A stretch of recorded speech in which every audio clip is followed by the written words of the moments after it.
Hello, hello, hello.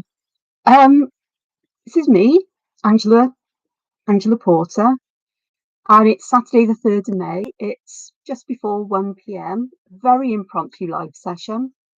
It's sunny, warm here, too warm and sunny for me to go out. I've already broke out after picking my car up from its service, taking it down, picking it up this week, my face and so on. So a few minutes out in the sun and whoosh, up it all comes red and with sort of like what looks like pimples, but there we are.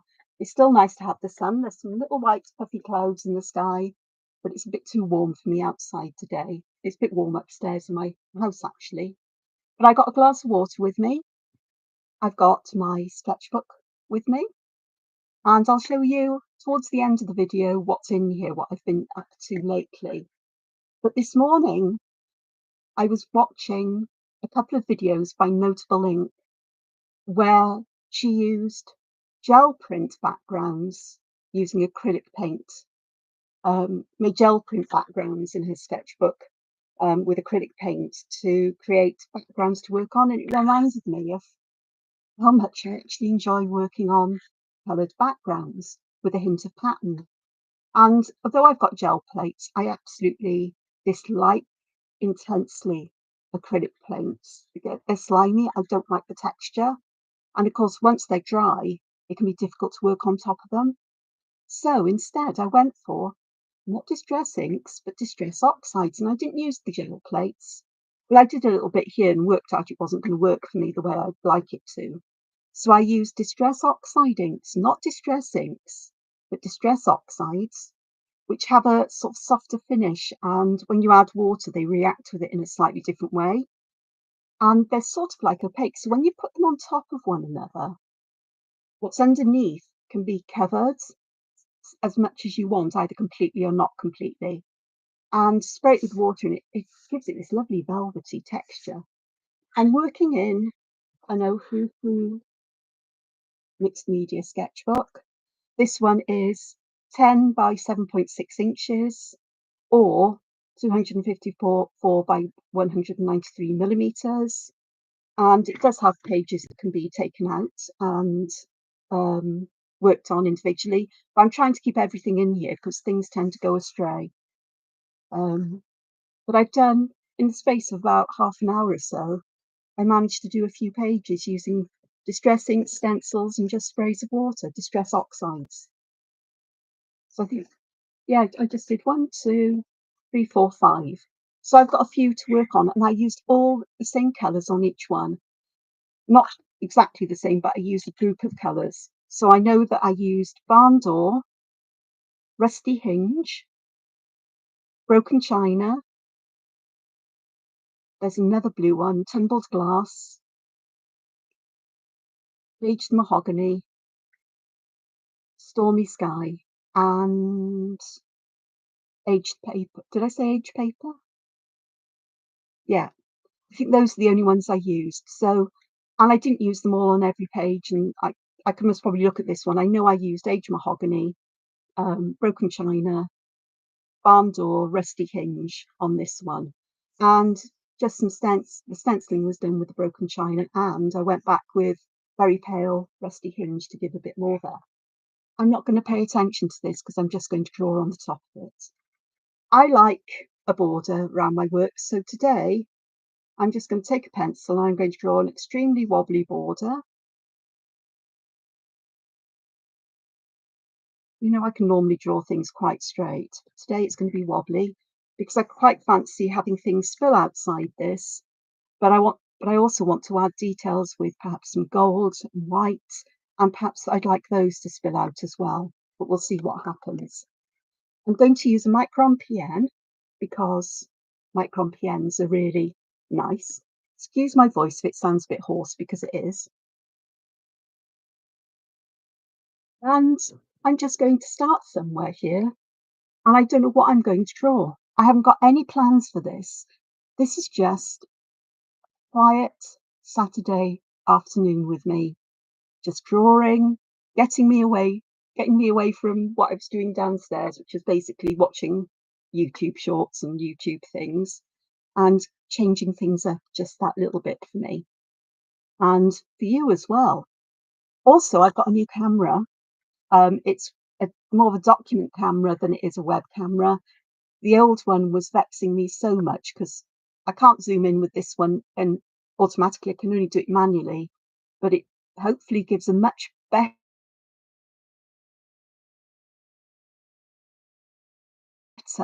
image. It's got a microphone built in that has AI enhancements with it, which I've got turned on. So if my voice is too low, I'll try and do something with it. I don't think I can once I've uploaded this. Just let me know and I'll pay attention to it the next time I come. I can see that the microphone is working, but there's only one blip showing up um, on the microphone panel I've got on the live. But please let me know if you're here or if you watch this later on a replay. So I'm just going to pick somewhere to start. And I think I'm going to do some Zentangle simply because I can and because it's a good place to start. And one of the things I noticed on Notable Inks page is that she used Crazy Huggins. Now, Huggins is a pattern that I've loved for a very long time. It's even before Zentangle, because I know it from Anglo-Saxon and Celtic artwork and things like that, where patterns were used in lots of different ways. And so it's familiar to me. So I'm just going to put a collection of random dots, sort of like, I suppose, in a roundish shape. And what I will try and do, I'll take my glasses off, is I will try and move myself in here so you can see this perhaps a bit closer. How about that? How's that? Apologies if you get a bit seasick. I'll try and warn you in advance so that you can see what's going on. But I like Huggins. It's just one of these patterns. Now I've got to find pairs here in some way. So I'm going to put one there and a curve here. So this forms the ribbon part of Huggins. And then what I need here is a cap on it. Now, the next ribbon needs to go from here, and I'm going to go up to these two. It looks, when you look at it, you get overwhelmed by the dots, where they are. Will it all go together? The answer is yes, it will. You might need to add a dot or two here and there, but it'll work out. I trust the process. So I'm going to add another one there. Let's go to this one, and then to this one. Works nicely as well. And then here to here. I feel almost like I want to put something over here somewhere. So I can add another one there. Just feels like it might need it. And perhaps, perhaps I put one here as well. I don't know why.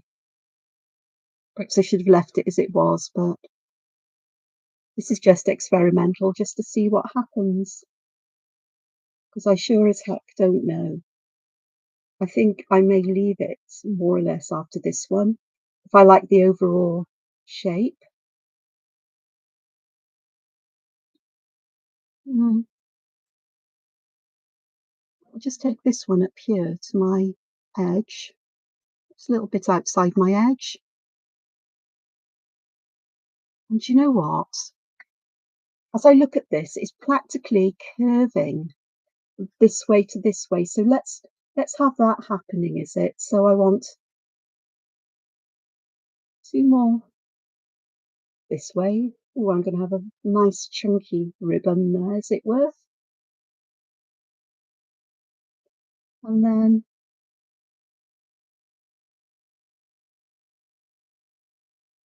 just fit one in there.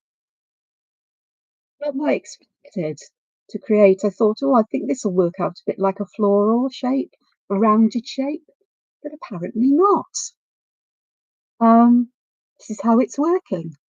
So, let's have a look now because I do like to add embellishments, and this is perfect for it. And I'm going to do the embellishments and everything as I go along. So the first thing I want to do is I'm just going to add little bits of inky glue at the base of these circles. And see, just to hold, I say the base, where the circles and the ribbon attach, just to add that extra bit of weight. In some places I haven't drawn them very well, the circles, so I can tidy them up. In fact, I may eventually fill them in black with a little, so I can add a little circle of something to,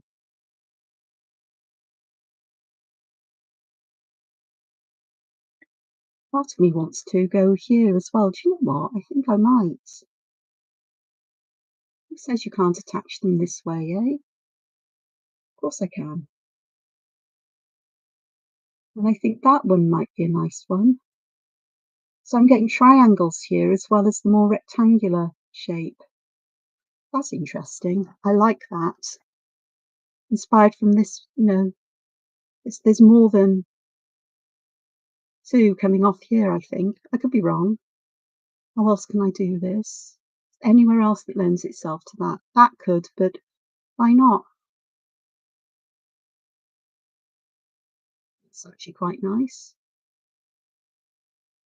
This one can go around to there. May not quite be following the rules quite right, but with this, but I don't mind. It is what it is. Creating as I go. This one feels it needs something, but I don't know where it would go. So and this one as well, but I just don't know where it's going to go on that one and so on. So I'm just going to leave them as they are. Although I think with this one, I could get away with perhaps putting. That didn't work out right, did it?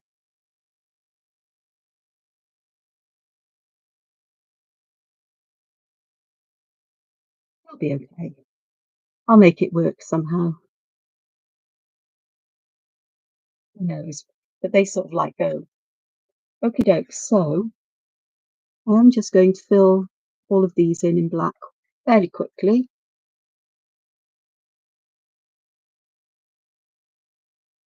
Is it still focused? No, it's a bit fuzzy, isn't it? So that's a bit better.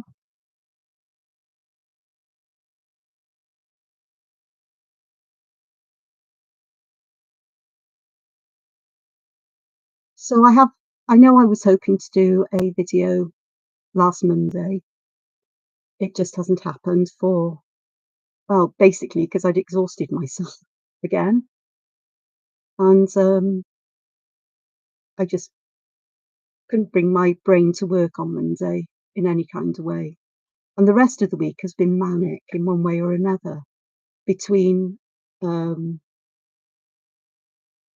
Welsh classes, other things that needed to be done. My car had to go in for its service and MOT, which meant me taking the car down. I had a loan car, which surprised me. I didn't think I'd ordered one, but I did, which was great. The only thing is, I'm used to driving Binky, my smart car, which is a very small car, but I love my Binky so much. I really, really do. And it's a bit of a shock to get into something that's over twice the length. But I managed to drive it home and back the next day because, yeah, Binky failed the MOT, which was a bit of a shock because but what it failed on was a broken suspension arm, which luckily was covered by my extended warranty that I pay for. So I didn't have to pay for that to be fixed, which is hurrah. So that's why it was in overnight because they had to order the part and it wouldn't arrive till the next day. I was so glad to have Binky back, but it was too hot. I mean, it was ridiculously hot. It was something like 28, 29 degrees Celsius here on Thursday and yesterday. And yesterday I had an appointment with somebody in my home to sign some papers that needed to be um, as by a solicitor. So that was done, which was fine. These are very peculiar, but I'll work out something with them. They look almost like like mice noses or rat noses, but we'll work that one out. And so by the time they'd been and gone and I'd had a bit of a tidy up and everything, I was absolutely exhausted. It's peopling, it is. So what I'm going to do here, with these triangular shapes, is I'm just going to create a triangle within them, borders. And I'm going to do the same with the huggins, but I'll do these first. I've actually drawn this quite big. Did I tell you I'm using a PM pen? A lot bigger than perhaps I ordinarily would have. But that's because I want space to add textural patterns perhaps, or to come back and add some more colour to this. Because that's the nice thing about working with distress inks as well, is that I can either use those to add colour or watercolours. They will mix with it, but because there's such a little amount of ink on the paper, it actually doesn't make much of a difference, believe it or not. So the colour of the watercolour or the watercolour inks that I like to use, like the Eco Line or the Karin brush markers. I'm sure I've got another brand here as well, but my mind is not functioning, or even with Inktense. And the nice thing is, if even a little bit of this colour mixes with it, it sort of like brings it brings a shade of these colours on the page to it, which means that it feels like it belongs rather than being something distinctly different. But I shall see about that as I work with this. And yes, I do have a pencil with me, just in case I decide to use pencil shading as well. May go traditional Zentangle-ish this afternoon. Not entirely sure whether I will entirely.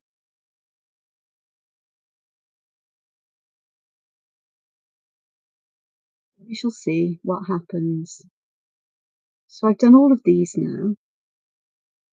They look rather good. It's an interesting shape. It's interesting. It's almost like I want to zigzag across the page, but I think I'll behave myself just a bit. Of course, I can do something with these, can't I?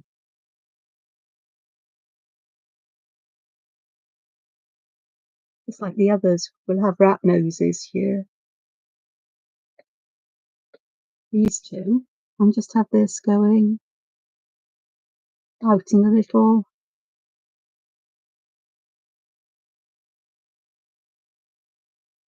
pointy bit like that. That could be something to launch something else off or to connect other parts. These bits look unfinished because they only have one line on them. So I'm just going to go around them this way, where there are some, just to cap them and finish them off. Which actually would have, no, it wouldn't have worked for those because they were facing in towards each other instead of away from each other like that.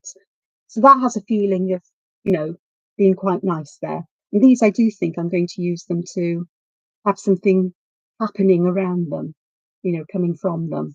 So this one, it could have something trailing this way, this way. These could go in different directions. We'll see what happens. So I'm already thinking about what comes next. What am I going to do now? How's this going to happen? But I won't know until I get there.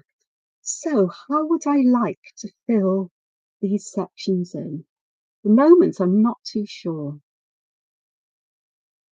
My temptation with some of them is just to put a big circle in the middle with a little bead in the middle and just have sort of V shapes. But I do that. That's my usual way of doing these.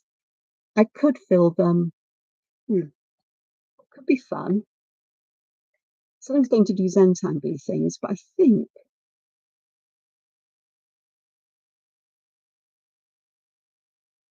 let's do some with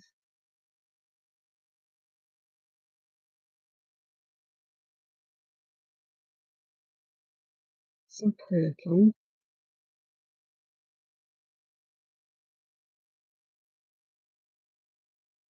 like so. I think that would work out nicely, actually. So who doesn't like a bit of purple? Pull that one in, but this one can have a bit of another bead as if there's a bead going under there. So I think I'm going to look at the ones that, what can I say? This one goes under this one. So I want the ones that will go under this one. So this one and this one. Yeah, because I'm doing over under. So this one goes over. So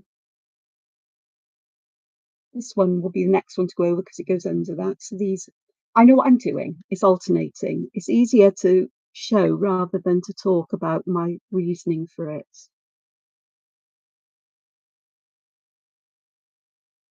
I may have got it wrong and I may end up doing this in all of them because I'll go, oops, but let's see what happens. Very good circle there. It's Saturday afternoon, slow drawing just to relax and just let the world wash by. Just have a nice time.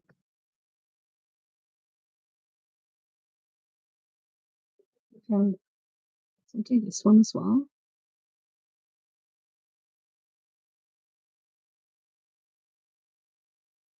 Some of them are going to have incredibly big examples of perk. Let's be honest here. Oh, look at the size of that one. It's a bumper. I'm not sure if that is something that's used in England, but in Wales, you say, "Oh, look at that bumper," meaning, "Look at that, it's really big." Bumper of a bumblebee. So over, ah, under. Yeah, I'm just going to do them all in perk. I can't. I've messed up in my overthinking, but we'll just do them all in perk. Why not? Yes, so it's something I certainly know growing up in Wales. Use bumper a lot for things. Oh, I don't know how much it's in use with the younger generation, mind, but certainly people around my own generation still used. It wouldn't surprise me if it's still used completely. It's a bumper. Bumper, bumper. Right, so for this one, I'm going to start at the bottom with big one, and I'm going to work with them going behind each other up to the tip. So that seems to make some kind of sense to me. Could do it the other way around if you wanted, not a problem. Start at the end with the smallest circle you could fit in there and carry on going. Okay. As it's live, I can't turn you off and say, I'll show you when I've done this. Hello, Infinite 8.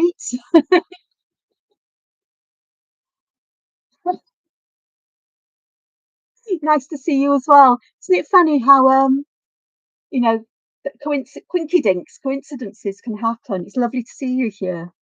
And yeah, I'm here, impromptu. I've got a new camera. Hope you can hear me properly. You'll have to let me know that because I'm not quite sure. I did test it on the computer, and I wasn't sure whether it was loud enough, clear enough, because it's never the same when you do this through YouTube. I was trying to think where I was then on YouTube, but we shall see what happens. The other one was bugging me. The auto zoom wasn't working. The stand I've got for it is a pain in the butt. So I thought, right, I'm going for a brand new document kind of camera because I've still got my old iVivo, but the picture quality could be better as well as a few other things with it. But then it's also got its auto zoom, so I might actually use it from time to time as well, mix and match them as I feel. So, right, I'm starting at the bottom with these. So my week has been crazy. I think next week is a bit less crazy, possibly. Not. Everything seems to be happening all at once here. that's okay. Sunshine certainly does make a difference in my oomph, shall we say, even if I can't get my oomph fully going. So it does pick my mood up a bit. I'm never really down, but I know that in the winter it really has me, in the darker months, it really has me quite lethargic and CBA'd, totally. So that's a nice thing. Look at that. There we go. Right, let's start with these. This is sometimes the most tedious part of any artwork I do, is doing all of this repetition, because my mind will drift and I'll lose focus and you get those oops moments, which happens anyway with me, but perhaps it was meant to be. Oh, thank you. Thank you for the feedback. Yeah, it's stencil and distress oxides instead of distress inks. They there's there's a different feel to them because they're sort of like almost opaque, or they can be quite opaque. You really get a feel of layers. What I wished I could have done with this was use some micro glaze on it, which is micro wax. You can buy it as distress, which is hideously expensive, or you can buy it in the kind they use for polishing cars, and you get a big tin for about the same price, and it's the same stuff. And it just helps to bring out the layers and the colours. But then you've got the problem of drawing on top of a very slick, slightly greasy surface. And I can't put it on after I've finished because the whatever's in the micro wax will make the ink in the pens run, because you know it's some kind of, it's not water, it's some organic substance, but it would bring the layers and the colors out beautifully. Micro wax, yeah, just if you just search for it on Amazon or somewhere, you'll find it. Micro glaze is what distress the distress brand has it. And you have a tiny little pot for, I don't know, 12 £10 £12. I don't know what that is in dollars, was probably nearly double now. Um, but if you search for micro wax, or you get it for polishing cars and things, and it's a super smooth wax. It's got a bit of an odor to it of like chemically, organically, chemically kinds of things. It's not petrol, but it's that kind of smell. But it sinks into the paper and it really brings out the color of distress oxides. Um, Works nicely with distress inks if you want to fix them in place and work on the top with, I don't know, acrylic paints or whatever, then you can do. But yeah. Oh, you're welcome. There we are. I'll get back to this because I had to stop to talk. Sadly, liquid glaze is not an option here. Neither is something like a glossy varnish, unless it's a spray varnish, which is always possible. Take a few, some coats, because you have to seal everything in with the first coat and then build up the shiny layers afterwards. Anything you brush on will just move stuff around.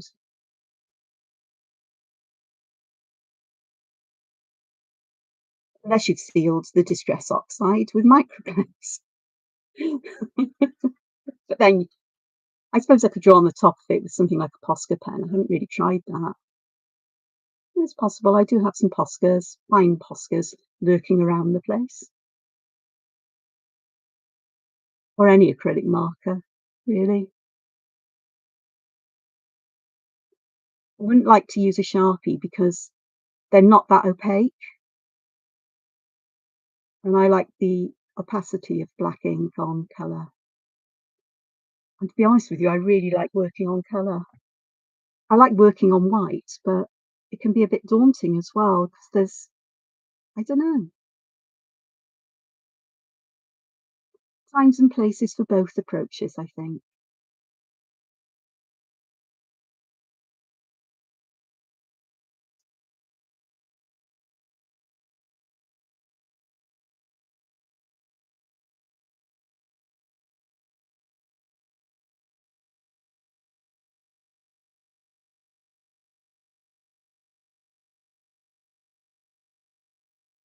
I'm not a big fan of very hot weather. Me and hot weather don't agree, we never have.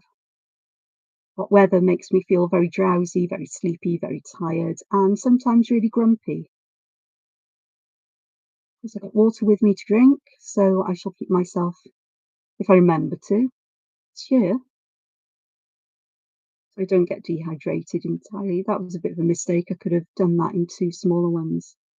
Oh, it is what it is. Again, perhaps it was meant to be that way. We're getting through it.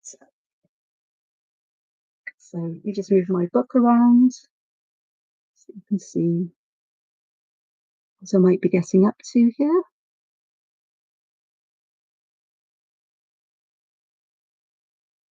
Yeah, it's a bank holiday weekend here in the UK. It's the early May bank holiday on Monday, so it's like a long weekend.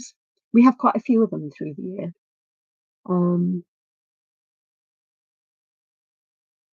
and I can hear the sounds of all kinds of sort of like garden and building machinery going on outside because people take the opportunity, if it's good weather, to make use of the weekend to do decorating or tidying their gardens up and things like that. Yeah, like I can do that. No, I'll draw instead.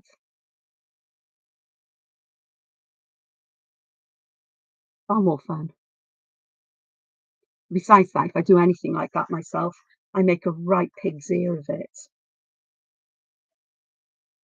Yeah, I do have Instagram, Infinite Awareness.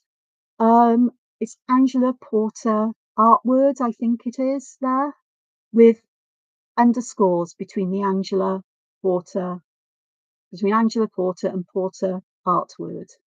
I'm definitely there. Just search for Angela Porter Artword, you'll find me.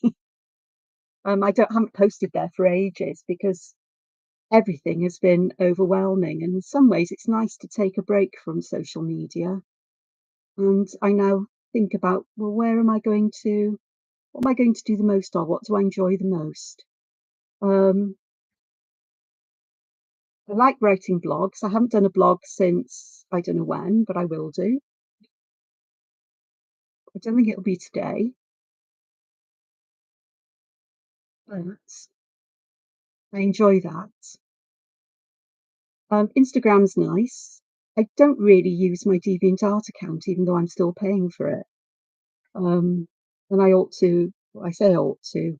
I could use it, but I feel I'm loath to cancel my account there, which is, because I've had it since I started doing my A-level art in when I was just about 40, while I was teaching and in the same school, I did my A-level art with the sixth form and started posting my work then, which is a bit odd for somebody who always grew up believing she had no artistic skill. But I was encouraged to, and was really surprised by the feedback that I was getting.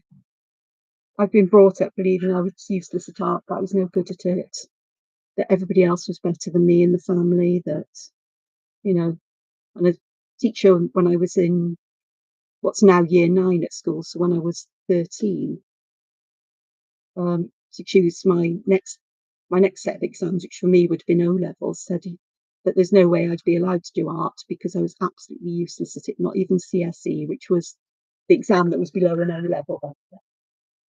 And not that I wanted to do that, but I think what I'm going to do here is I'm going to put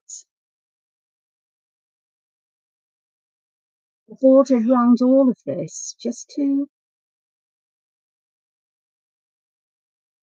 give it a little bit of separation from whatever comes next, because I don't know what's going to come next.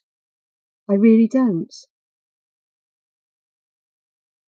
I just think that if I do that,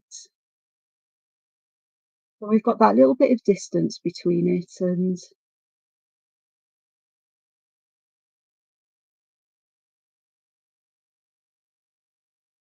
the next phases here.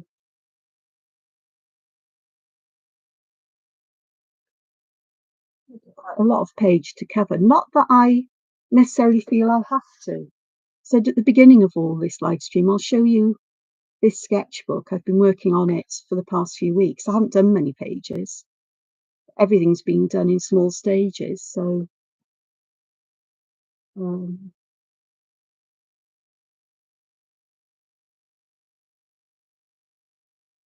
each one's taken quite a lot of time as well, surprisingly. So that looks rather crazy and intricate and everything else. Oh, that's lovely of you to do that. If you let me know who you are, I'll definitely follow you back as well. Okay, let's have a look. So I said I would like something flowing off, and it seems that these could do with some kind of leafy pattern. So that's exactly what I'm going to do. It's not strictly a Zentangle.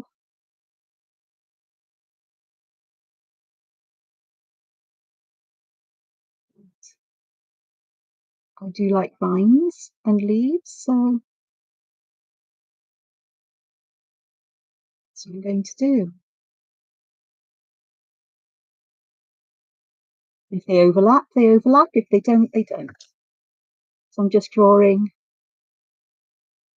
a kind of an S shape, putting a cap on the end and just echoing the line back, deciding somewhere where I want to draw the leaf. The problem is my S shapes are getting longer and longer and my leaves are getting bigger and bigger, which isn't a problem.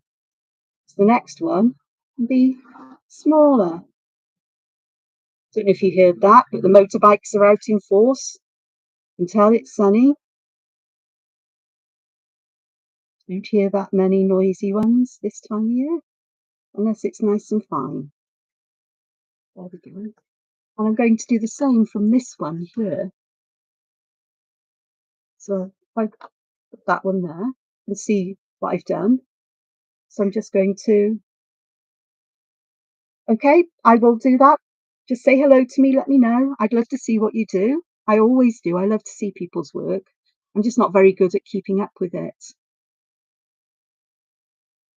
as in social media.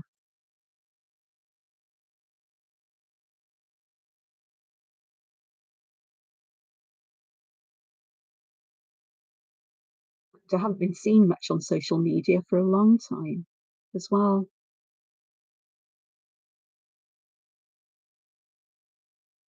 People who know me know why. It's that you know, it's just it overwhelms me completely at times. I'm not going to go around the corner here. I'm just going to leave them like that because that seems to work quite nicely. What I am going to do though is something I didn't do with the Huggins, is I'm just going to go and add some extra ink to the left hand side of the leaves and the stem within, just to give that sense of shadow and some dimensionality. Definitely do without a croaking voice.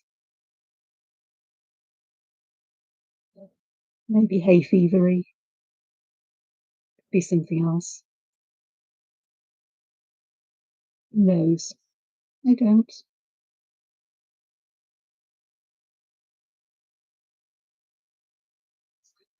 So I've made some of them a bit thicker than the original ones, so I'm just going to go back and sort that out. So I've got a feeling of shading there.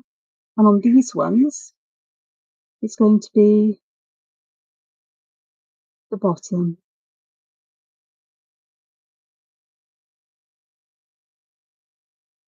Is just to just to give that feeling of dimension. Didn't really do that with Huggins.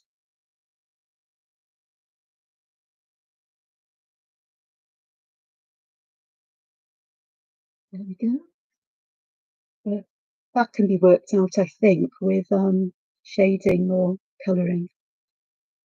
So I've got that. So I've got this little corner at the top here. What would I like to do there? No idea.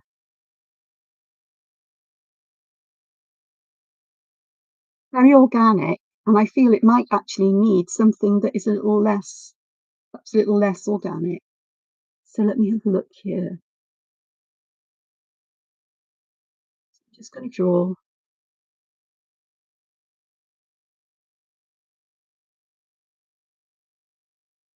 some lines that kind of radiate out a bit. And perhaps I can put the outer edge on. I'm not worried if the lines aren't perfectly straight. Just leave them have some interest and, as they say in Zentangle, character. Try and keep everything in on the screen because I am turning this book around. I'm on the point of going, right, I'm taking this paper out. I find this is a nice size to work on, and I prefer the ones that have got the spiral binding in some ways. So what I'm going to do here is I'm going to start by kind of I think I'm going to start by kind of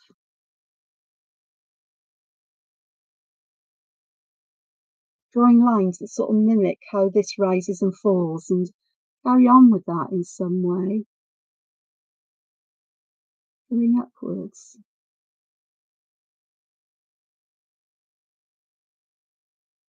Like so.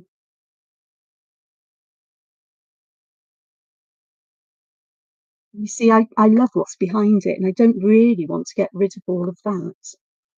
But I think what I'm going to do, I say I shouldn't think, I should just do, but my mind is going to Rebecca Blair's work.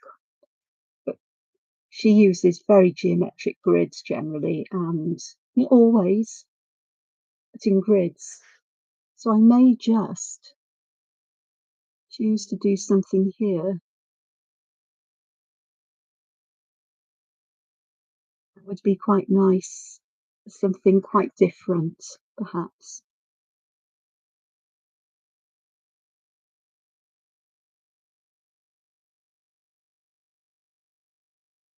It's very, very simple.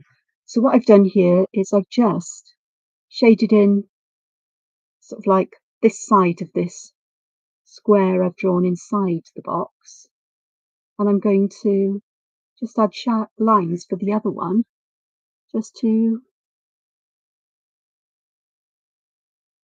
shadow it. And here I'm just going to mirror it as I go along this line. Don't know what's going to happen with the others, because there's always options, isn't there? So it goes that way. This is where I could lose concentration because you've really got to keep this on.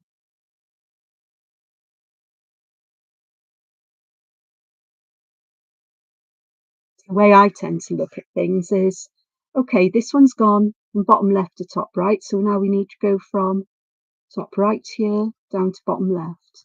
So the next one will go from bottom left upwards. That's how I tend to think about it.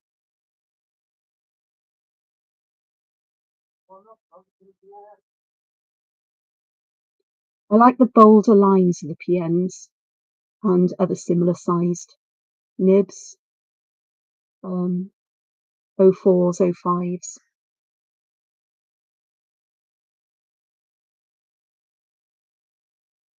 So that one's going to go this way. We're going to have a big triangular part there and a smaller one here, which is fine. And this one is actually, and it will go, I'm going to put it there so that we have black and that little bit of white at the top. That'll be fine. Not the best colouring in here, but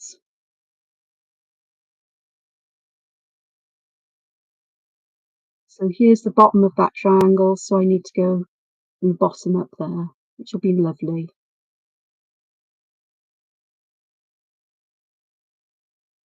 However works for you. You could do alternate ones and come back and do them in the other direction. I get confused very well, I'm always confused at times. So this one, I'm just gonna do that one, and then no, that won't work. Right, fine, Angela, we'll just colour it all in black and be done with it. Pretend it's, well, it would be all black just about. Okay, so the next row, this is going to be interesting. Do I create a diamond of lines going? I think I will.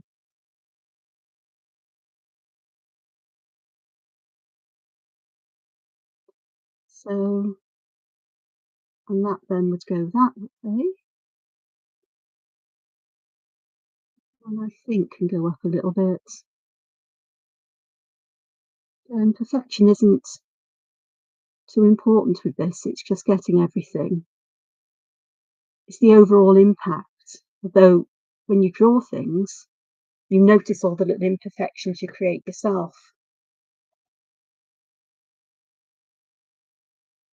Sorry, I know I'm trying to keep myself in frame. It's a nightmare. I'll tell you what, I shall take the page out. How about that one? Take it all out. Why not, Angela? And there you can see another prepared page and another one. I've got others in there. Let me just, if I hang on to this, I can always pop it back in once it's done. So this might be better because how's that? Just if I just move it up a little bit, so there's more of the screen, more of the page in the screen. How about that? Possibly? Well, we'll see it. There we go. Yeah. Sorry, I get so engrossed in what I'm doing, I forget about such things. But I know that if we have things the full page, you can't see everything that's going on either. And I do try to keep my hand out the way. And I'm not always so good at doing that. So up to there, down that way.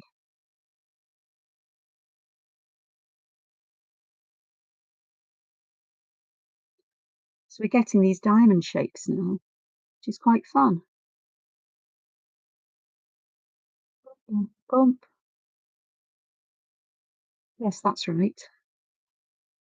Now I'm confusing myself. It doesn't take much, honestly.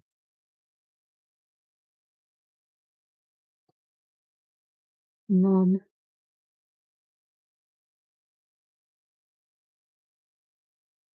the way that's all the black, and this will be all the other. And then this one, the black there and that there. Okay, these ones. So black, black, it'll go that way, and like so. Mm. So I'm using the pattern of these black shapes now to make a diamond because I've suddenly found my way of working out how this is going to work. Makes any kind of sense.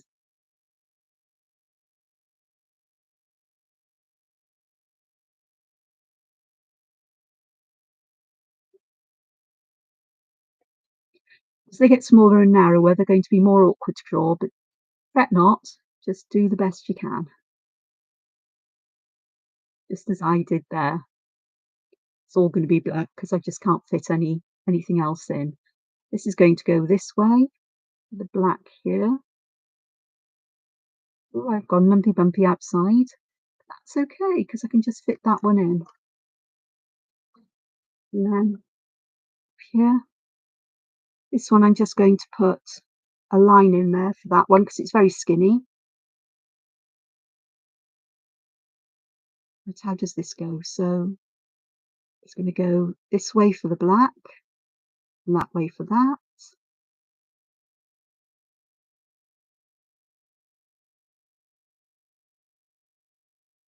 Yeah, and then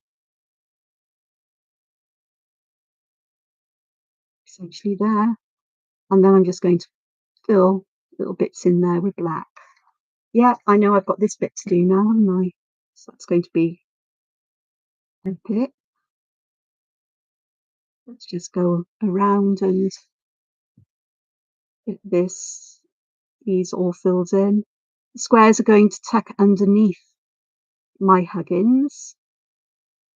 And if I haven't drawn these squares perfectly inside the squares, I'm not going to panic. Okay, so I need the black here.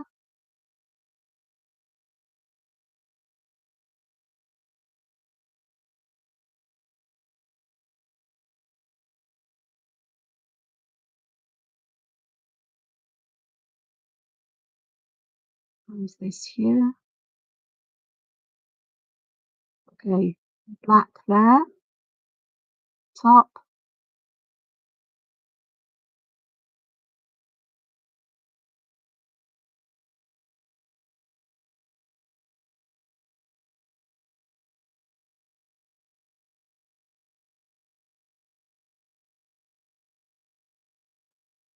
And this will be all black.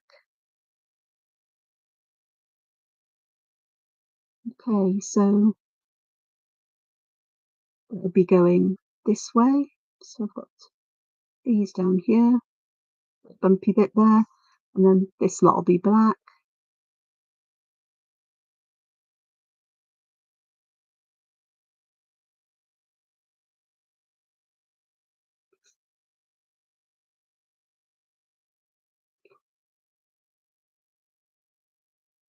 I must probably spend some time after the video just tidying stuff up really. I just thought might need a bit of a focus there, especially these areas where they're black. I forgot to bring a black brush pen or um, thicker black with me. So here it's going to go this way. Yes, it can.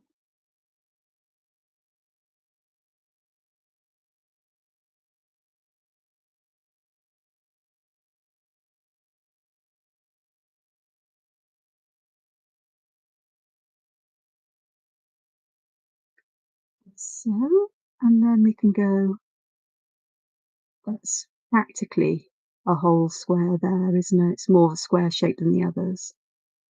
Well, it can be a square shape now because I've decided it will be. And then here,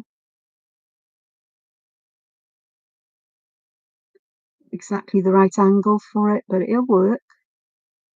It's just the illusion of things, isn't it? And here that looks very awkward there, as does that. So I'm just going to fill them in blank because it just looks a bit odd when you've just got a little bit of white there.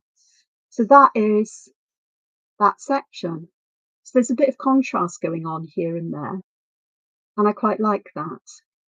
And what I'm going to do here is I'm going to put another border here down to there, but I'm also going to go around this here.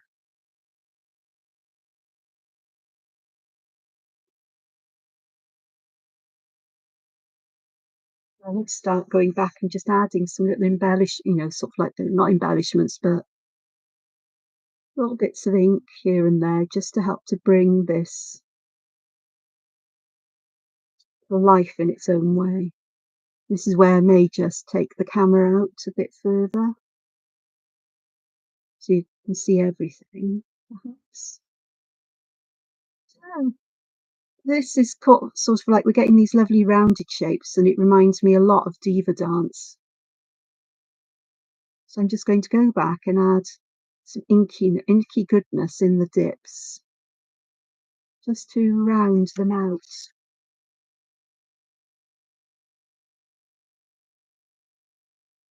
And it gives me the opportunity to tidy up anywhere that I haven't drawn very well. That one just practically becomes flat. It's a nice curve. There's no real rules about this, about how much of a dip you put in, how much black. It just happens as it happens. I don't fret about it. If I'm not happy with it, I can always go back and adjust it. And I may need to adjust others at the same time then, so it looks a bit more together, I suppose, is the feeling or the way I want them to feel is that like they belong. Quite like it around the leaves as if there's a nice break here as well.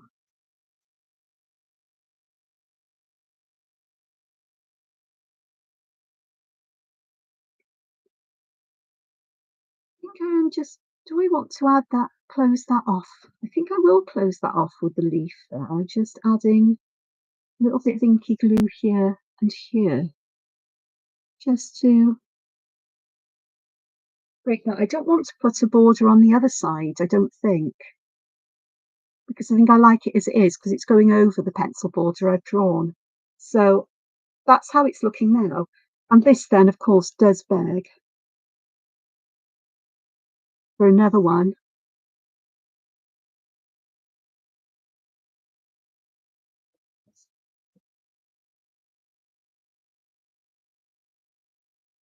And I need to round the corners on the innermost border, I suppose, or space,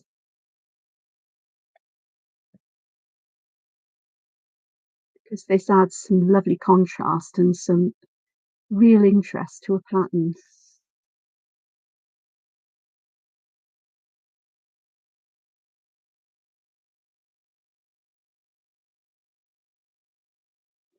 I'm mindful that I really need to try to remember to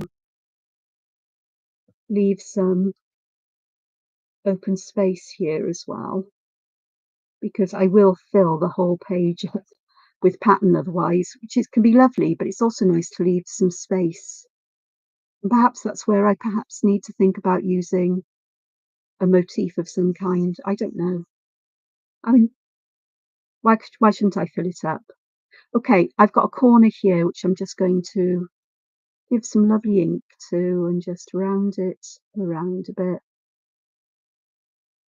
Same here, I've got one here as well.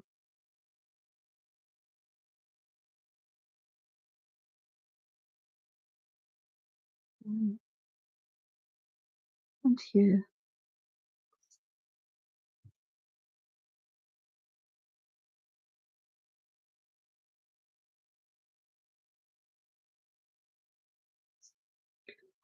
This here, which is now a lovely curvy shape. Oh, there's that one there. I missed another one, yes. Got about these and that one. That'll be nice.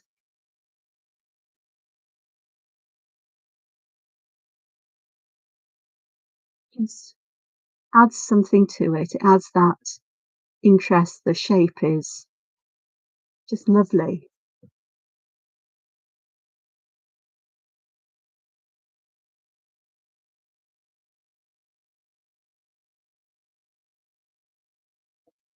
Mm.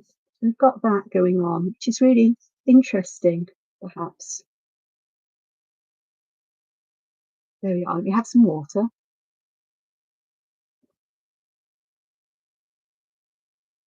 Most important. Okay. Right, you can't see the whole of it, but I can show you the whole this way, I think.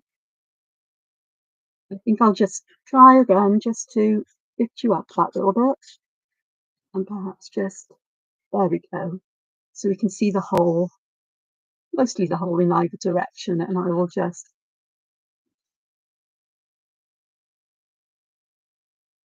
autofocus and see what happens there.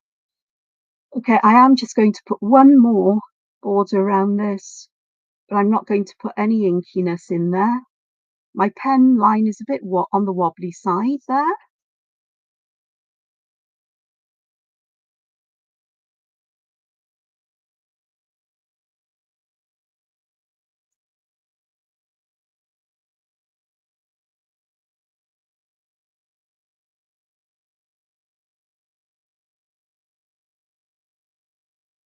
as I see things as I go around, just fill in little bits of ink, and it's lovely. And part of me thinks I could do like embedded letters here, like they do with embedded letters with the little swirls coming off and other things. But I'm not too sure whether that's something I want to do, other than feel like I would like to almost echo this over here somewhere, but not with Huggins. That I could put another Huggins down here, couldn't I? But I don't think I want to. Trying to think what would work nicely.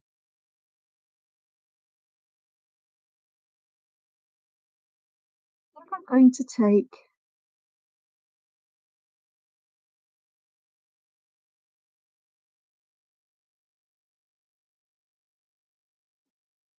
something a bit like, is it Senna?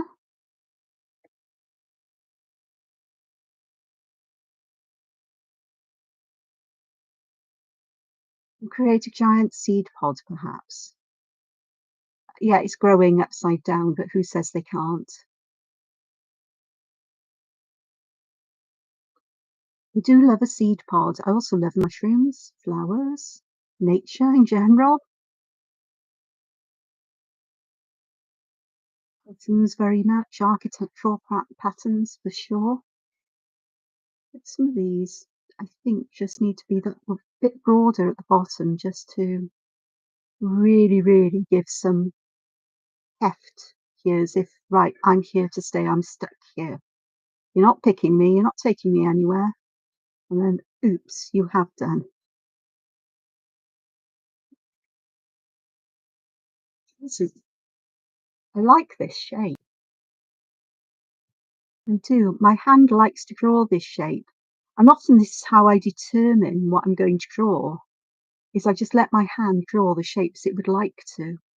I know I like the shapes in Huggins. That's a no-brainer for me. But in other ways, sometimes I, it just happens, it just flows.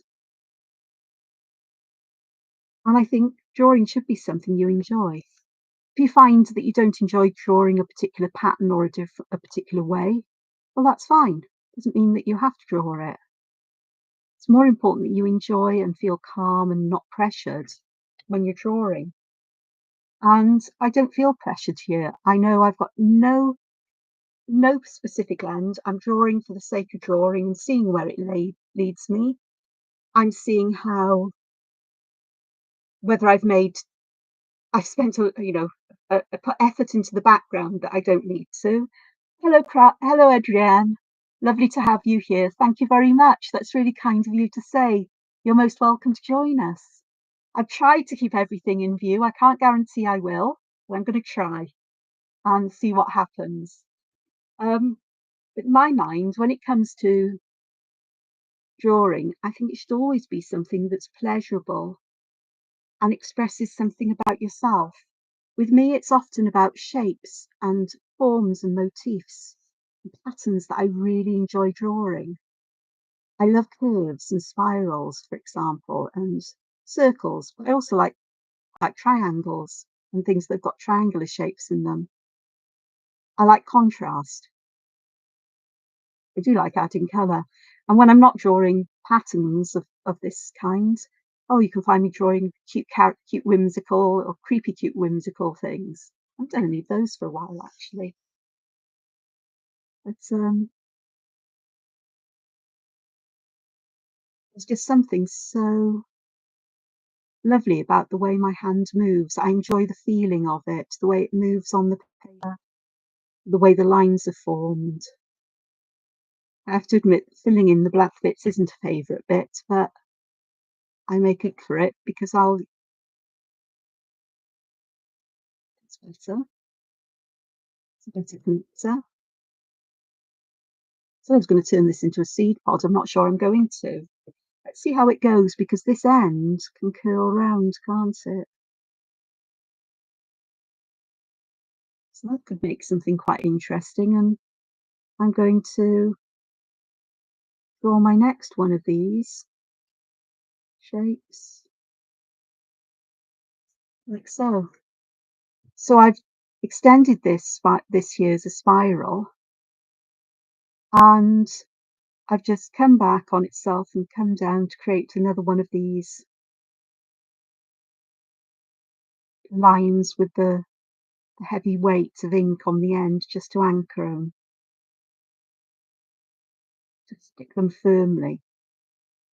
Barnacles that have glue that sticks them to objects and whales and dolphins and goodness knows what else. Pesky barnacles. I know they've got to live, but wish they'd leave the poor whales alone. Really irritates the poor things. And dolphins and so many others. You know, cycle of life, I suppose, but doesn't mean I have to like it.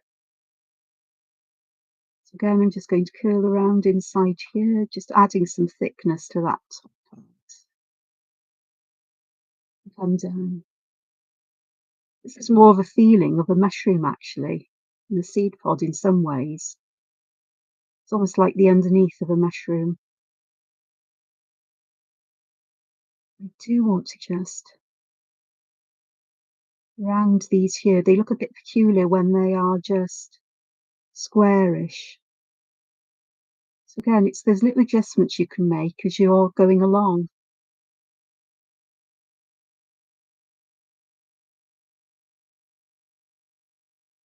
So have a look at all of these and let's see if we can just get them nicely round.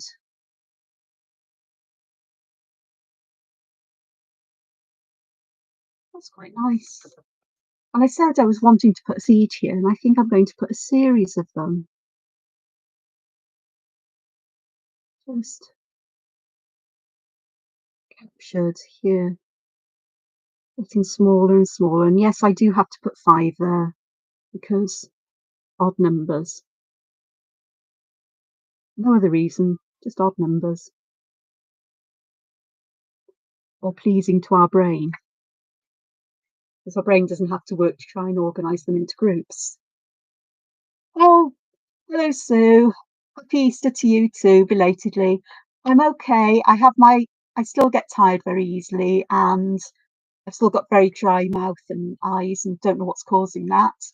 But I'm still on the mission to find out, so we're getting there. LAF, you can always watch it and rewind it. If you're on, so you'll be on YouTube, you can just pull the slider back underneath at the time and go to the beginning. Honestly, you haven't missed any of it. It's only me rabbiting on about stuff, so you can catch up then. Um, okay, so let's see how this all goes now.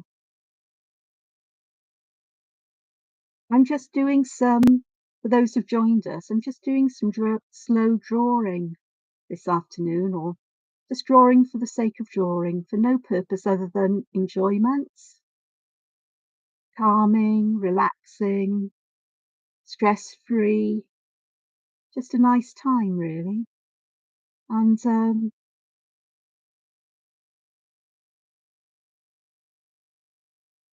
I was saying that it's nice just to be able to just draw things that bring you pleasure.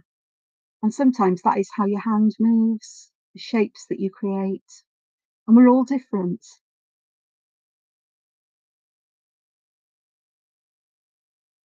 If what I do inspires you, that's brilliant. If you learn something from me, that's fantastic. Even if you learn, this isn't for me. Because sometimes the most important lessons we have in life is what's not me, especially if you've been told your whole life that you're not good at something or you won't be able to do that. I grew up being told that I was no good at art, and apparently I've proved everybody wrong, which is great. I was told because I wasn't quick enough to ask if I could learn to play flute, couldn't pluck the courage up, and all the flutes had gone, and so I ended up learning to play the cello, which was fantastic. I just wanted to learn to play a musical instrument. Um, my mother said to me, "Oh, I don't know why you want to play a flute. You've got the wrong shaped mouth. You'd never be able to play it." Which I'm sure was her way of trying to tell me, "Oh, it's okay." But it wasn't, and it stuck with me. But in my late 30s, early 40s, I saw I've told this story before. I went to see Jethro Tull, and the front man of Jethro Tull is the most amazing flautist I've ever heard. And it just reminded me of how much I love the flute. So I came home from that concert, went straight onto the internet, hunted around for a flute that was a reasonable price but a good quality. So I wanted something that if I didn't work out for me, I could still sell it on. Luckily, I got a concert class flute for half price, and I ordered some tutor books because I learnt, I could read music. I've played various musical instruments in my life, and I just thought I'd love to do this. So I got some tutor books to help me learn it, and within a week I was playing the flute once it arrived without any problem within a couple of days. And lots of practice needed, but it just goes to show how what other people say can have a big influence on you. It's more what they want you to be rather than who you really are in many ways. And, you know, I'm not saying I'm any great shakes at playing the flute because, I haven't played it actually for ages, so I dread to think what I'd sound like. But I thoroughly enjoy the process of doing it. And I don't care what other people may think. I just enjoy playing music. I love music. So whether I'm playing it or listening to it, it's always been a big love there. And these are touching, so I'm going to make a feature out of where they touch because that line's a bit too wonky for my liking. Little bits there. And I quite like that almost as it is. I think this could have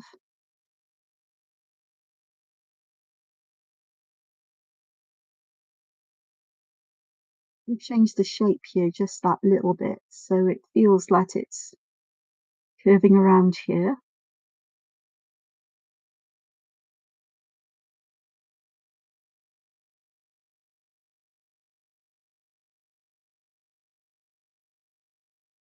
I think the secret to anything in many ways is enjoying what you do. I know there are things in life we have to do things we don't enjoy. I mean, cleaning the house isn't exactly a joy for me, but I do it you know, when I do it. Maybe not do as good a job as other people would do, but it's good enough as far as I'm concerned. And if anybody moans and visit my house, well, they won't be invited back. Hopefully they've come to visit me, not my house. Well, I'm told that my house gives hugs to people, that people come in and they feel really super comfortable here and at home and comforted in some way. So I don't know. I think that's the case because it's where I feel comfortable and safe and secure the most in life. It's got an interesting kink going on here. I think I'm just going to follow through with that just a little bit more and see what we end up with.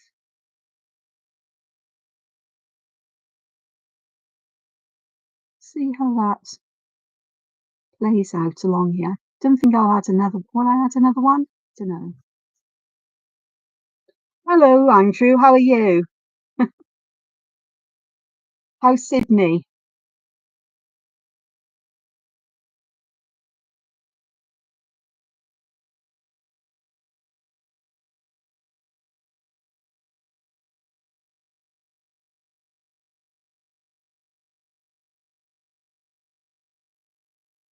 So I'm drawing lines here that I really enjoy drawing. You can see I'm not in a rush to finish this or to get anything done there. I did I did these up here. Yeah, it's okay, but it's not my favourite thing to do. And they've ended up all right. But this though, I really like this. And tell you what I'm going to do. I'm going to draw in my wobbly border that I drew in pencil, like so, just to join everything up around there. It almost feels like it needs more, something more. But it's almost like I want to leave some empty space, almost like I want to put quotes or a word or something else in there, but I'm not sure what.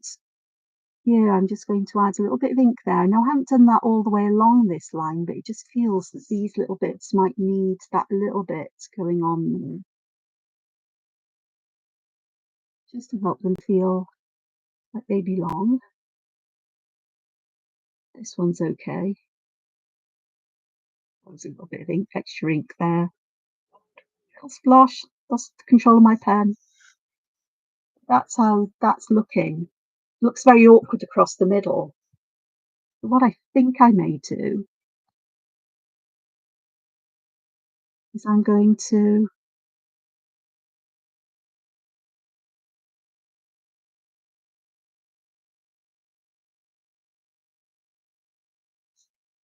connect two together here in some way. We'll see how that works on the page, or on the screen rather.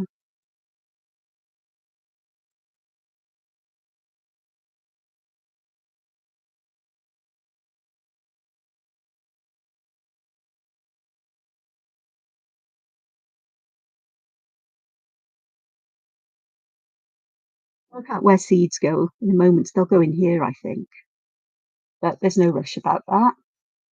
This one, I feel I want to fill some of this space in with black, just to keep that going. So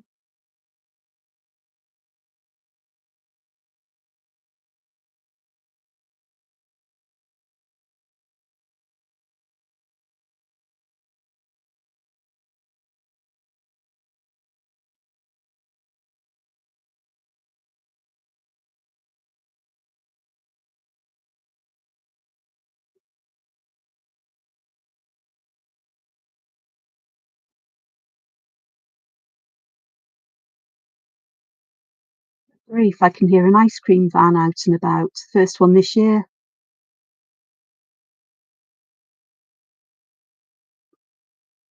don't know if you have ice cream vans where you're from, but there's sort of like people who come around in a van, a refrigerated van that's, decorated and what have you, plays a tune from its roof, and they sell ice cream and um, ice lollies and other stuff as well. Not so common these days, but definitely one out and about.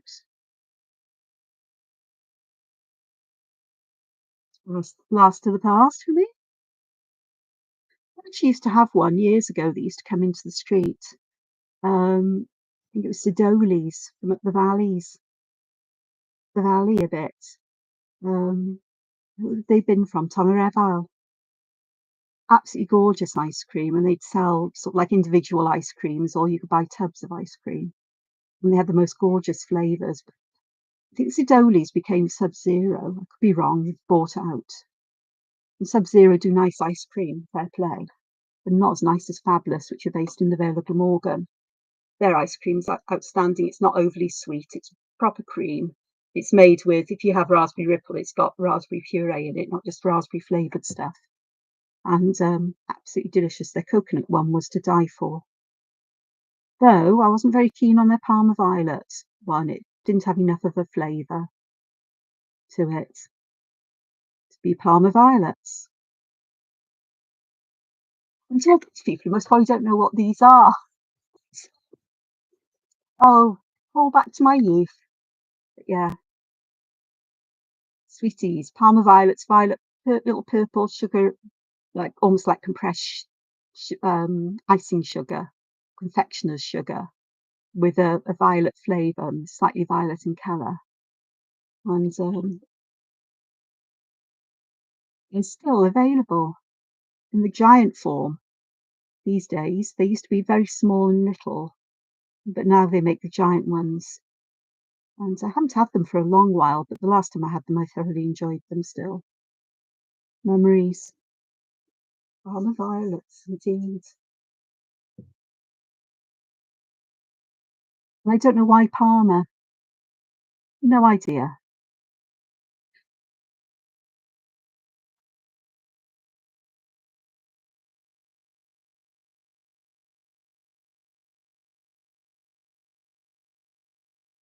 I did go to a ice cream parlour in Cardiff called Cosmos quite a few years ago, and I was very disappointed because it's Sorry, if to all you Americans out there, but it was American kind of ice cream, which was overly sweet, and it can't describe what it was like. It wasn't sort of like creamy, and it was more greasy, I suppose, than it was creamy, and all the flavors were very, very artificial, and I really did not enjoy. And I said, "I'm not coming back here," and it was very expensive as well, ice cream. And then another place opened up just round the corner, and I can't remember what it's called, but it was an Italian, so Italian gelati. Oh, that was beautiful as well. So Fabulous is definitely the one that I've loved the most. I haven't had a Fabulous ice cream since before 2020, when it was on a day as hot, if not hotter than today, in a shopping, mall place, outlet place called MacArthur Glen near Bridgend. That's where I had the Parma Violet flavoured ice cream, and it was really lovely, but I was not well after that day. It was too hot for me, and I didn't drink enough. Certainly didn't eat much. The friend who was with me, gosh, she was eating all the time. Keep going. I'm not well. Yeah, you're fine. No, I'm not. I think you just hate it when you tell somebody you're not fine and they just go, no, no, you're fine. Come on, carry on. Dismissing that you're telling them that you really aren't you're not feeling right. I had a heck of a headache the rest of the day after that.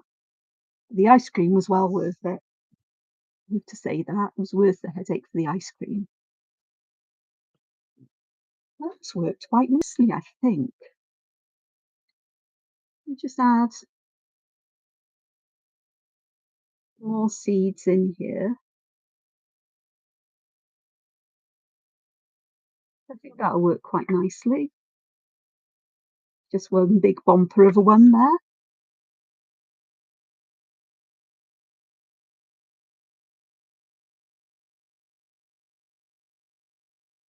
There. Just, do I want to do, might do another one just coming down here. Just feels the right thing to do, and sometimes you just have to go with your instincts.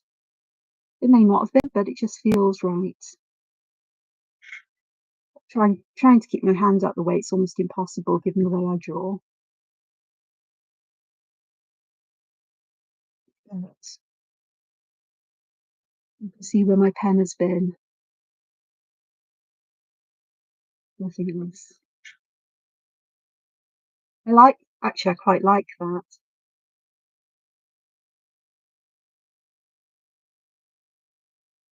Part of me wants to go, yeah, we can do another little one here.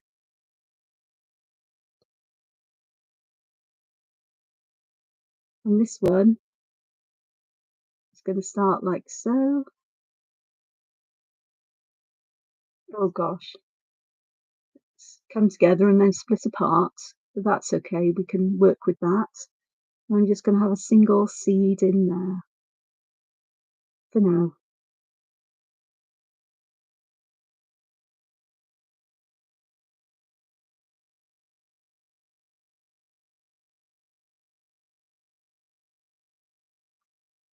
I'm just going to draw in the lines to begin with.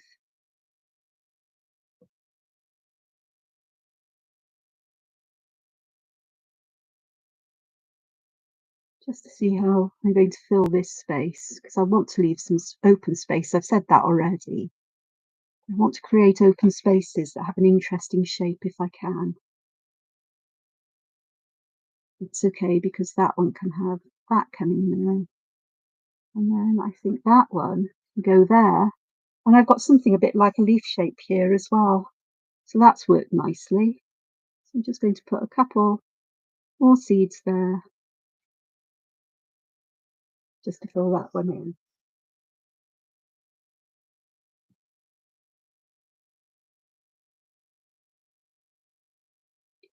And then I'll just come back and fill these in. For a larger sheet of paper, this hasn't taken too long to get this far. These, I'm going to not do perhaps as much ink at the bottom as in the others. Let's make it a little bit airier, less heavy. And then I've got a comparison for later on, you know.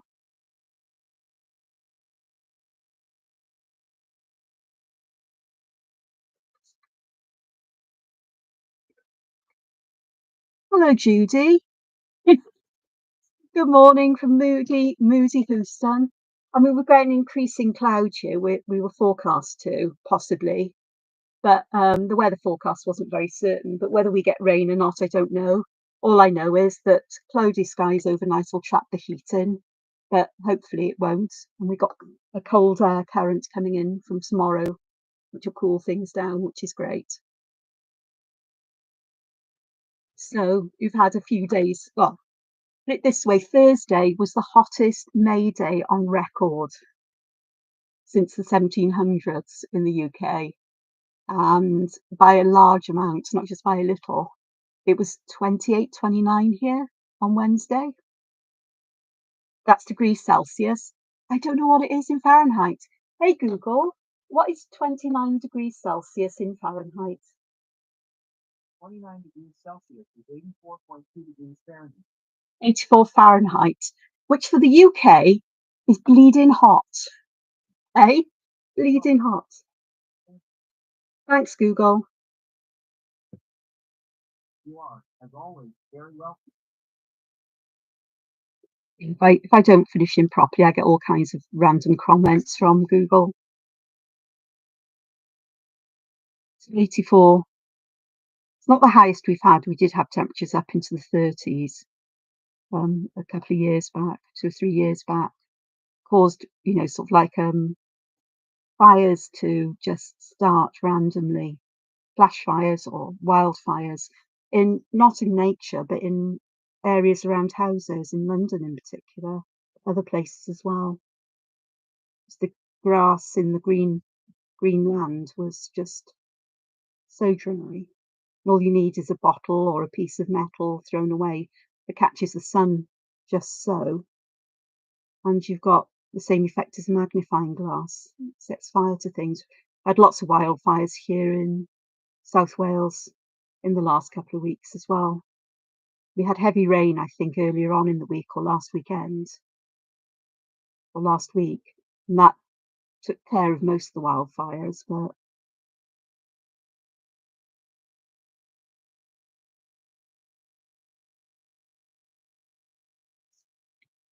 so yeah, and I'll be moody with the temperature later on, no doubt, because I can get quite grumpy if I'm overly hot, like an angry bee or wasp. But always, and I do need to go out later because I really do have to go and do some food shopping. It's not critical, but it'd be nice to have some fresh bread and other bits and bobs I've run out of almost, but it's not critical. Depends how cool it gets. Now this is a big bumper of a space, so we're just going to add an extra one here just to fill that in.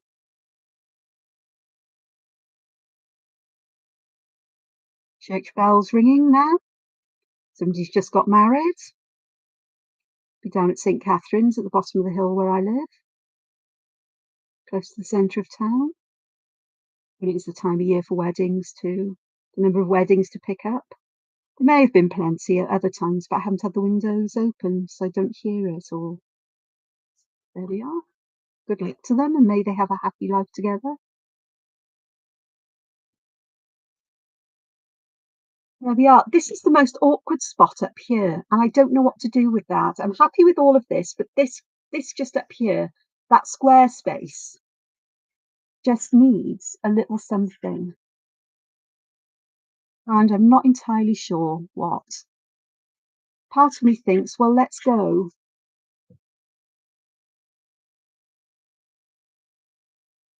Why not go for another one of these, perhaps? Just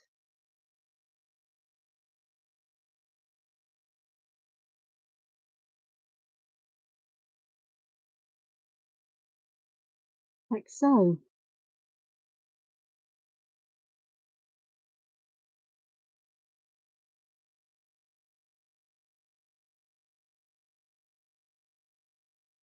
I just realised I've just wrecked the nib of this pen.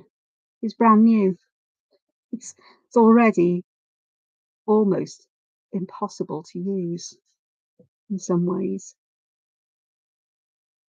I think this I know I usually like things in fives, but I think this will just help to do something about that strange corner there and just add some really interesting kinds of shapes, almost bringing back that leaf shape here as well. Just bring that over. Sorry if I went out of shot.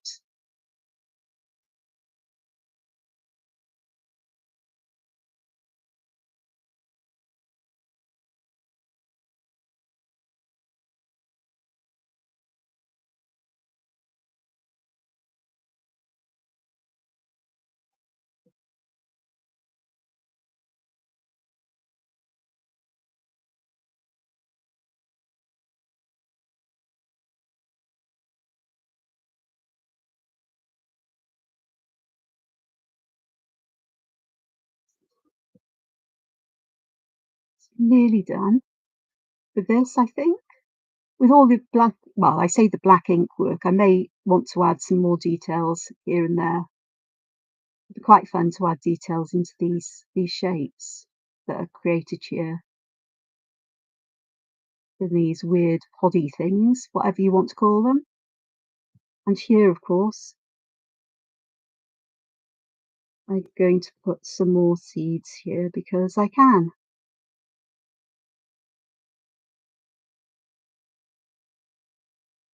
Like so. Yeah, that's worked nicely. I've got some nice shapes going on now.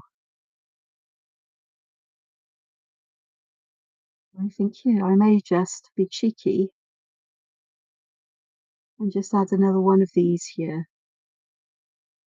Perhaps going underneath and coming out the other way. That'll be nice. There we go. That satisfies my need for 5 of them, sort of. There's a bit I haven't done.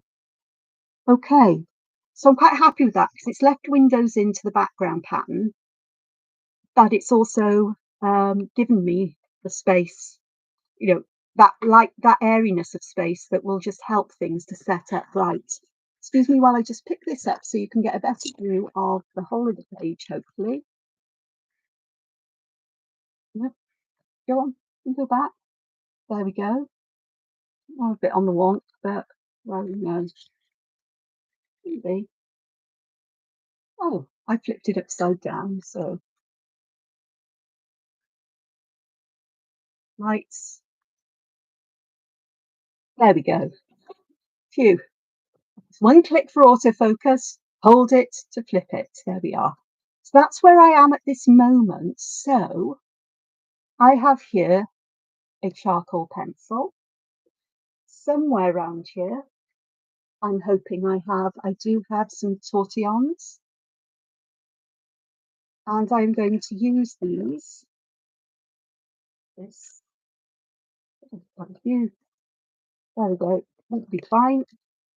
Excuse the ruffle, ruffle, ruffle. And I'm just going to add some shading to this. I know I don't usually do this, do I? Yeah, I know. Yeah, I do know, but I'm going to.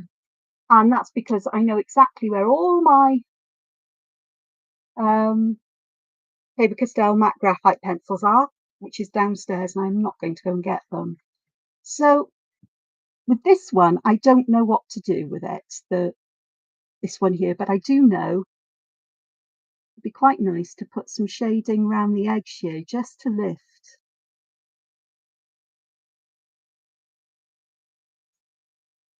this crazy Huggins up out of above it all. So let's just have a look at doing that. Blackwing pencils are lovely. They're lovely to write with. The point lasts a long time. They're quite soft, but they're not overly soft either. So I'm able just to spread this out work it into the paper and spread it out that little bit, just to add that shadow there. There's a lot of spreading out here, but I'm fine with that, to be honest. There we go. And I'm also going to put some shading around here on that bit while I'm up there. We'll get back to them, I'm sure.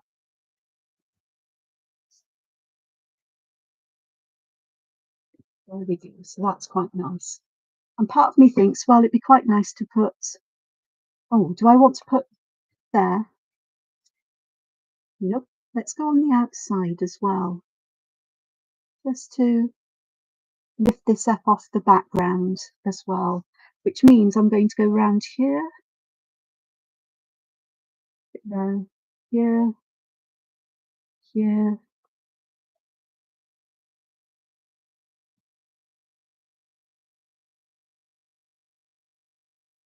and around there for now. I'll decide about the other side of it in a moment when I get there. Now I just want to add this shading just to have it floating up above the paper, hopefully. I'm just adding a little bit of graphite into these little holes here as if they are shaded as well. That adding only the graphite that's on this tortillon. Well, I'm unable to see the illusion I'm creating here because I'm working so close to it, I really can't see it easily.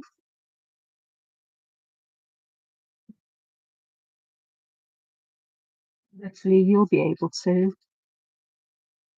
Let me just add a little bit around there as well.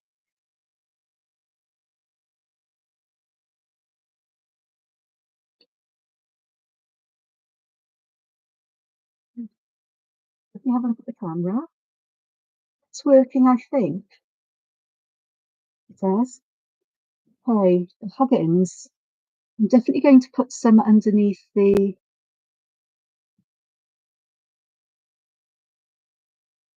curved bits, including those, yeah, right the way across. I'm not going to worry if it's over the black ink, to be honest with you. This is my least favourite thing to do.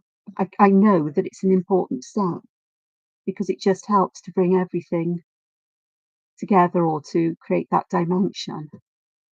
But I'm not a fan of graphite. So if you're a fan of graphite, you're in for something here anyway. Treat, I'm not so sure.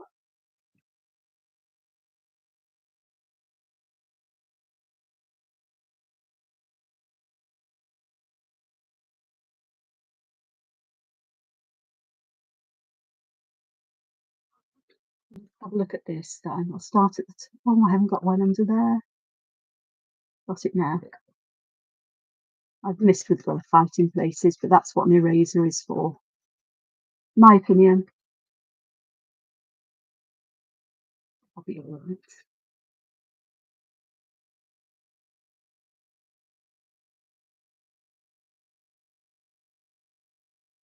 Get as dark as I can next to where the particular section of Huggins goes under.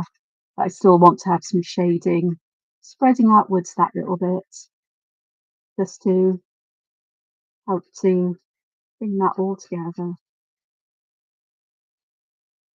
To help with that illusion. It's only once I've given the graphite a really good working in do I spread it out generally. So I have so little left to do, hopefully you can't spread it too far.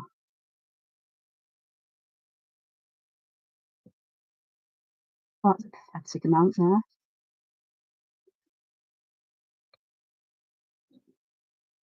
Underneath here, so get some there.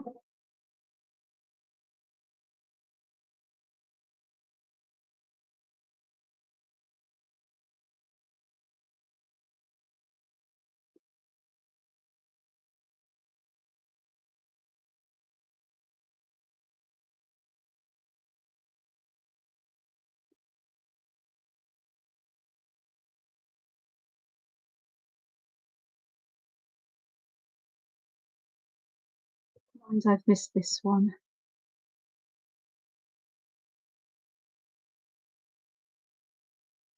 There we go. One thing about this is that you do get very smooth shading, and you can fade it away, which is something that's I find incredibly difficult to do with alcohol markers.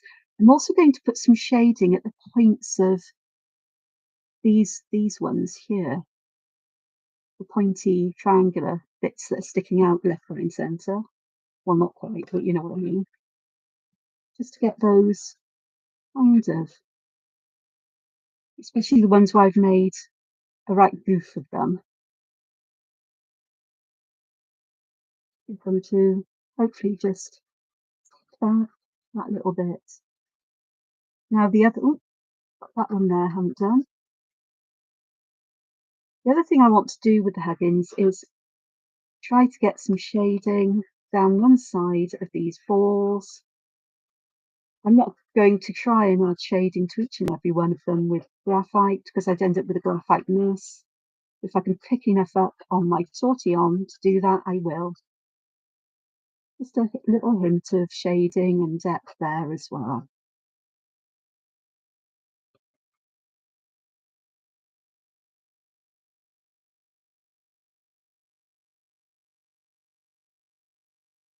Sorry about the noise from it. So we've got that going on now. Yeah, hopefully. I hope I didn't go off the screen. Oh, you're most welcome, LAF. It's my pleasure. I just came to draw for an hour or two, as it seems, just because I can. I've got a new camera I'm trying out, which has AI noise, whatever, on it. It's got a microphone built in, and it's more stable and easier to move around than the one I've been using, which has its own frustrations. But you're most welcome to take inspiration, to use things as you see things. And if my words have made sense, then brilliant. And my stories. I do have stories sometimes. So I do want to add shading under this part because I want it to feel that we've got, that I know controversially I'm colouring over the black ink.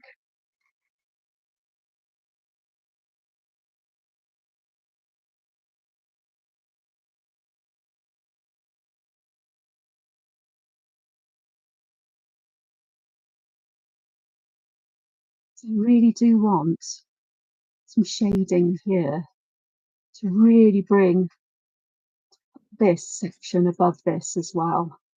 And the same over here. Yeah, I'll keep away from the black ink.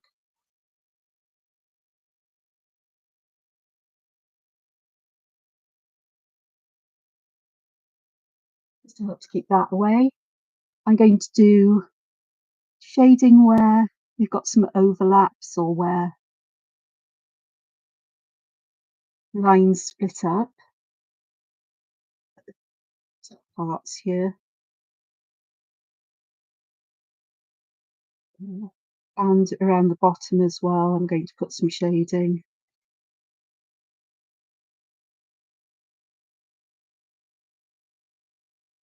This is interesting, this one, because I've got far less ink on it, and yet I really like the airiness of it, more delicate.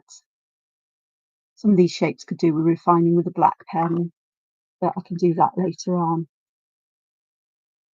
The lovely thing about graphite is it doesn't matter how roughly you put it on, you can just gently blend it all together, encourage it to stick into the paper, and spread little bits of it out just to extend that shading, and blend it in with the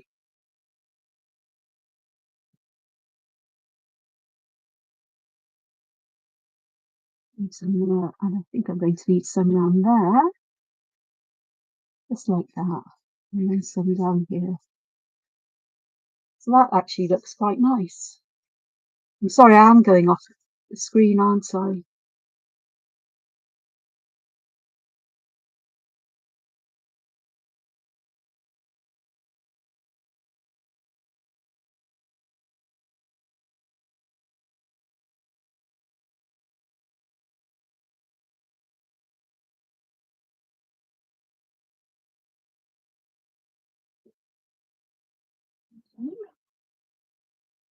And here where we've got, it's hard to describe, but where you've got ones that would be below another is where we want some shading as well. So it brings out some sense of layering with these shapes as well. And around here and here and around here too, though I didn't, some graphite there, just didn't blend it out. It's okay if you don't do it straight away, as long as you notice it eventually, even if it's years down the line, which would be my experience for me. And I'll put some here.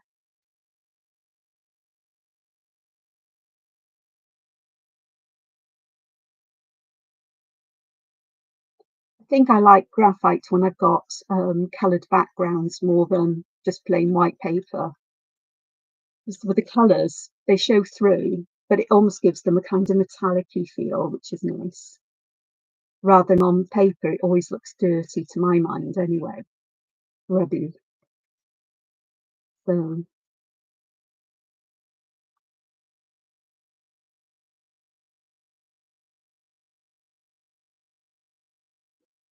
going quickly with this because I really don't enjoy this.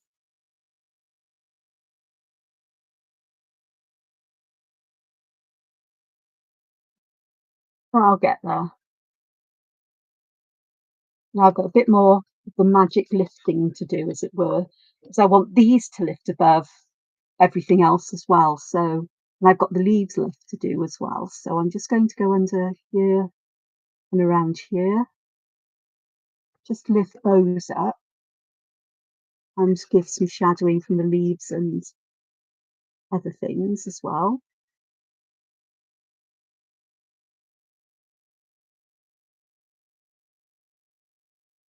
Just rub these in and then just spread it out just that little bit. And then suddenly we've got another layer involved here.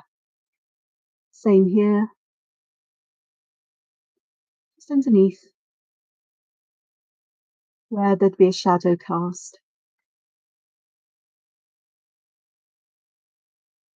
I don't do all the way round because I always imagine there's a light source there, but if you want to do right the way around the section, that's entirely your choice.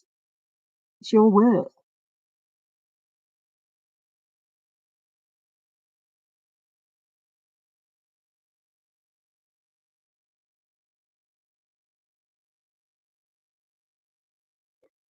We've got that there, a bit there. And this bit here needs some as well, just under there, and around these seeds.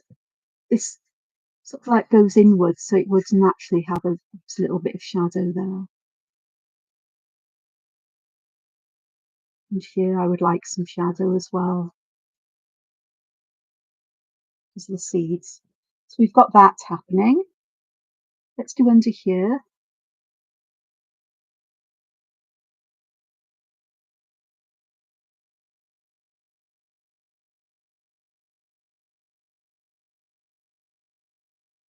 Let's have a look.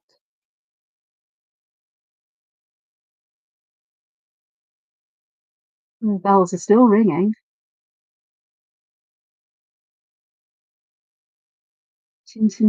Tintinabulations.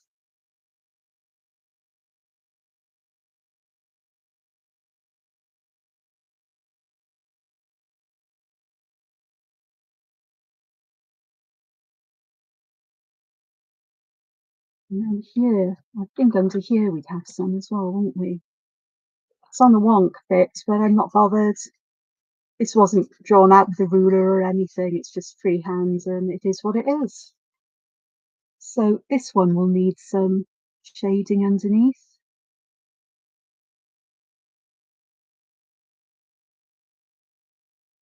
So we can do that one.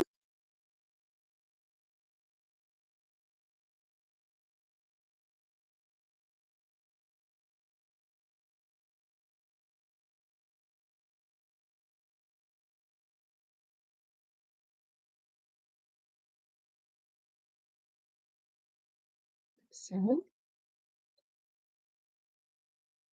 and I'm trying to have a look. I'm going to have a look here on the camera and see if that is making any sense here. I'm not sure it is. This one needs some shading to bring that out. So I think it would have some here and definitely some down here. And I'm going to add the shadow around the inside of the frame here as well, just about.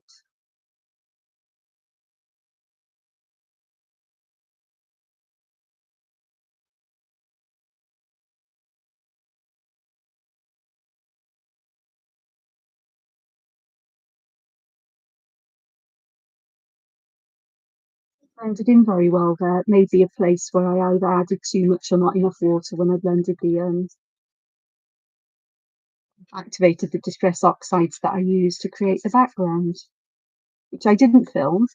If you want me to show you how I do that, I'll be happy to. Just leave a comment. Get in touch with me through my social media, wherever you wish. That may just need some there as well. So I think I am going to go around all the sides of these sections. Perhaps just pull some of this graphite a bit further in the bigger places. Yeah, because I went all the way around there, didn't I? So here I've only missed a little bit there, really, and just down here to a degree. So let's just add these in. Tomorrow be May the 4th. It's Star Wars Day. May the 4th be with you. Which for me is a lovely kind of day. Don't celebrate May the 5th because that's May the 6th return. May the 5th return. Yeah, don't do Sith in my house. Not allowed. I do just want some more shading just underneath here, just to bring this out. Just to really, really feel that these are coming from underneath. There really is a lot of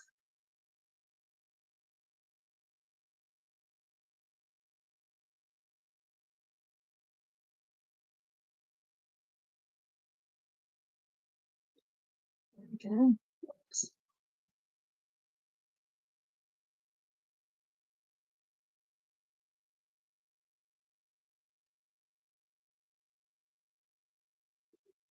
Right. And the only place I haven't added any shading is most probably these sections here. So I'm going to put shading where the blobs of ink are. And yeah, I'm going over the pen. Don't shoot me. On the leaves as well. I just think that this just adds that little hint of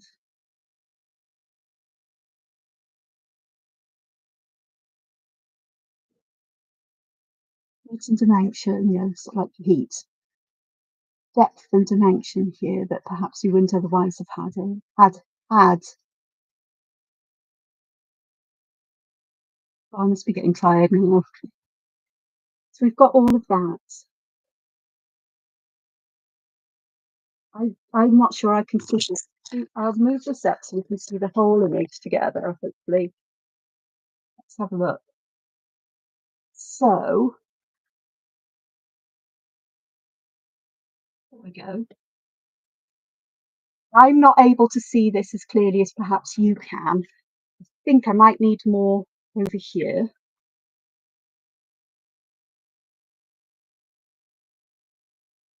Yeah. Um,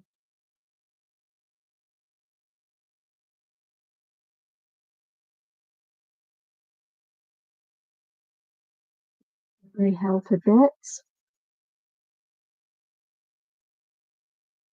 I was covered in graphite, fair play.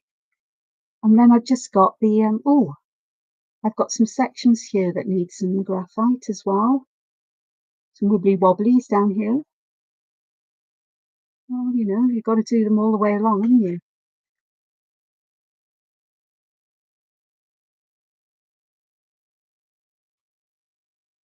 Another reason I don't like graphite. I get mucky. I don't like being mucky. And I'm trying to work out. I've got shadow there, so really I need shadow under here, even though I've put it round the paper as well. I'm gonna perhaps just put some shadow here.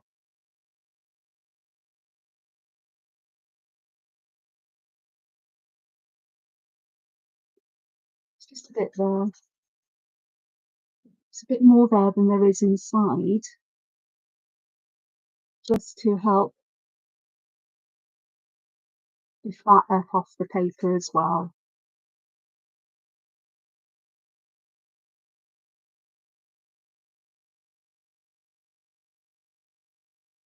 It works, doesn't it? I think so. As for the leaves, how am I going to do these? I think I'm just going to put a bit of graphite at the top left of these and the bottom left of these ones, perhaps. And perhaps where they overlap. And let's see how that helps with these.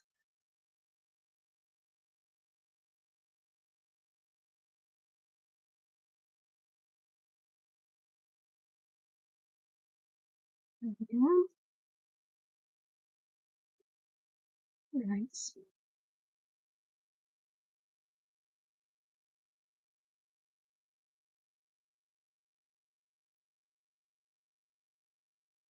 Adding some shading where the lumpy bumps are here as well. Got those ones. They'll be okay. Okay, so a few finishing touches. For my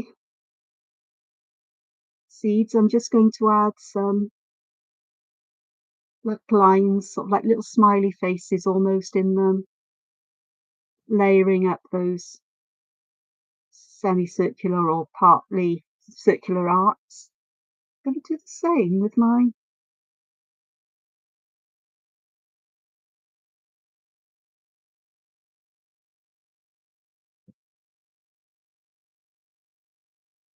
puddings.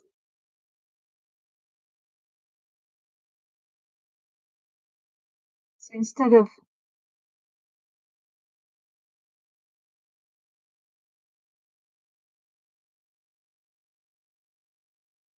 doing anything else, I think this would be quite nice actually.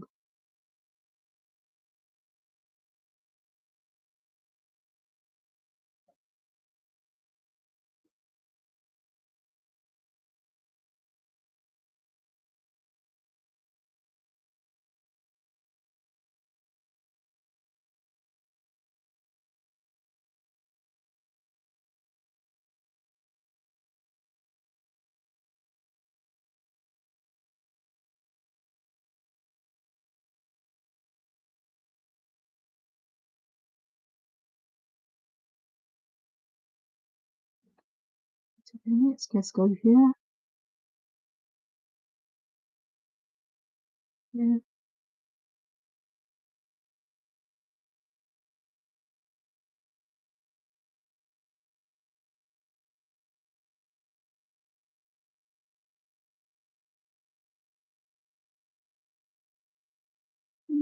Let's notice something that's not been blended there. Fine. Always a good reason to go around just those little bits, just to pick up little bits you may have missed. Being conscious of that. This one still.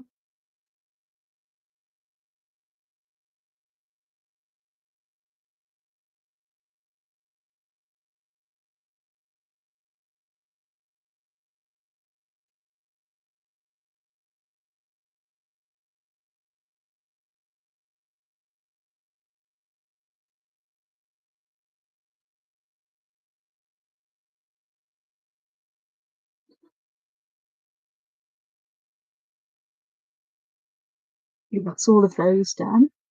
And then I want to add some white ink in places. We're just using this. This is a Pentel. It's Pentel Pentel Hybrid Gel Grip DX. DX means document safe, which means that it's waterproof and remains for a very long time. So I've got these little, actually, no, I will do white here because I like that contrast that we have going on here. The best way, if these don't write the first time, just use the back of your hand to get them working, because for some reason it works far better than other things.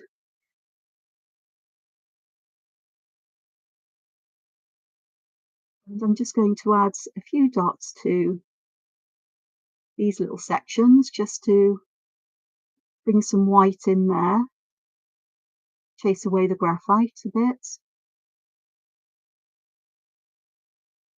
just to bring out some contrast if anything else. And then just down this way as well.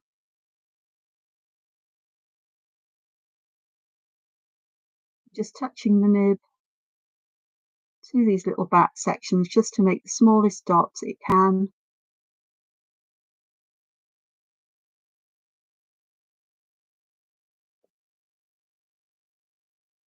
There's just something so lovely about having these little glimmers of white that stand out.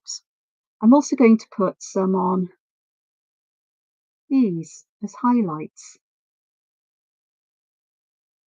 I really am not a fan of charcoal, white charcoal, so I prefer to do it this way with a nice big highlight there. Okay, I'm also going to, on the ones that have got these very thick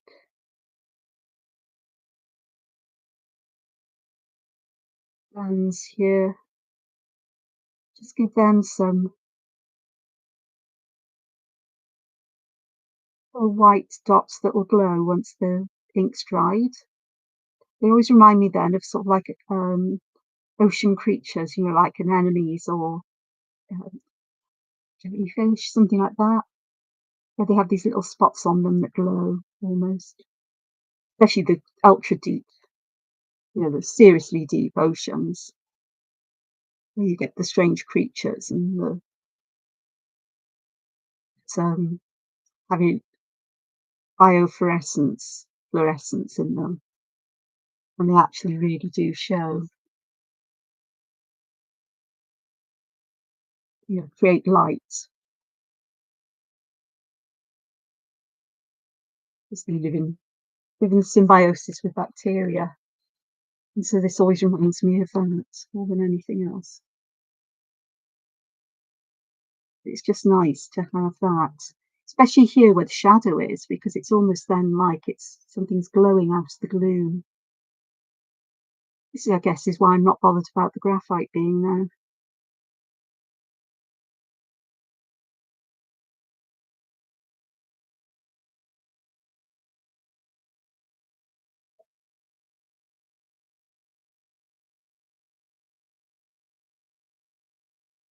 And yeah, make the dots relative to the size of the section you're adding them to, and just fade them away and making them smaller and a little bit further apart until you can't fit any more in. Can't really go wrong in many ways. This one we'll put some in. So I've got those two, and then I've got the other two that I'm not going to add anything to. So I like that. That works for me. Okay, if I turn this upside down, I definitely want to do something here, and I think I'm going to use the white and just put that there. I'm going to take a swig of water. And I'm going to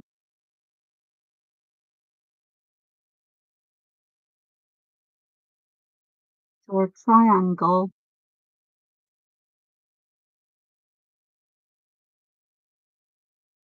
into each section, just outlined in white, like so.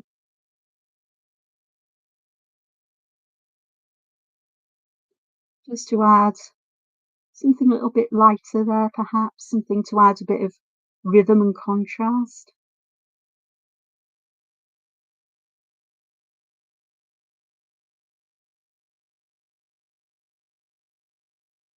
Some of them, it's just going to be a little triangular-ish shape or even a dot in some, and that's fine. You know, as they get smaller, it's gonna happen, so oops, I'll go around the bigger ones and fill those in with white as well, just to, yeah, just add that contrast, I think.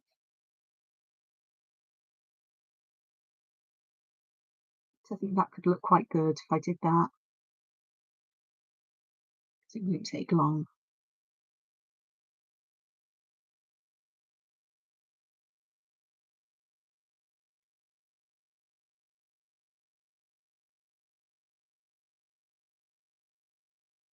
Well, either that wedding's going on a very long time or the bell ringers are having tintinnabulation practice.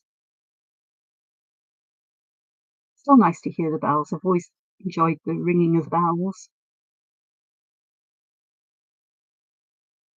Particularly religious myself, to say the least, but you know, you are, that's your prerogative. But I still enjoy things like bells being rung. Lovely sound. And I do believe they are bell ringers still in the church, not recorded bells. So that's actually quite a lot. That adds a lot of white up there, which counteracts this. Now, I do have a gold pen with me, and it's a Pilot Supercolour Gold, extra fine, that doesn't contain any xylene or anything. It's a permanent ink. It's got quite a fine, oh gosh, it's got quite a fine nib, and so I should just be able to put some little sprays of dots, little gold dots here and there, particularly in these big spaces. So big spaces as this one may be. I usually put them in groups of 3 and then might scatter single ones around here and there just to add some. Now, this isn't going to be super shiny, sadly, because it does sink into the paper, but if I go over it later on, it may be a lot once it's dried.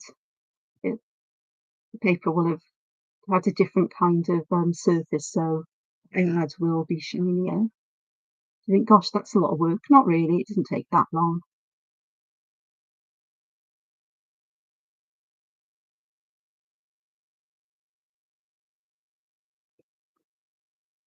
Let's just add something, a little bit of something something there. And oddly, I don't want to put it anywhere else. Problem is seeing where you've gone. So I'm just going to go back and add some gold to some of these little ones and see if my supposition is correct. They'll dry golder, shinier. If I don't get them all, I'm not going to be panicking. As long as there's a few there. And yep, they do dry a lot shinier if you go back over them, which is good. Potch. It's a bit of a potch, but it's a worthwhile potch, in my opinion. It's designed really for paper, but it's a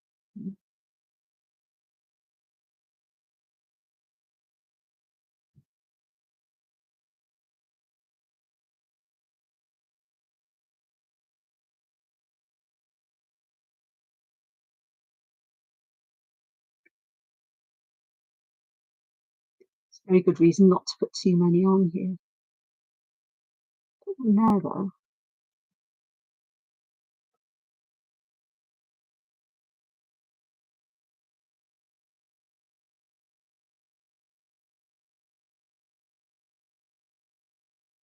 it's just a bit of a potch, but I quite liking doing this because I know it's going to add something, a little extra, I suppose, to it.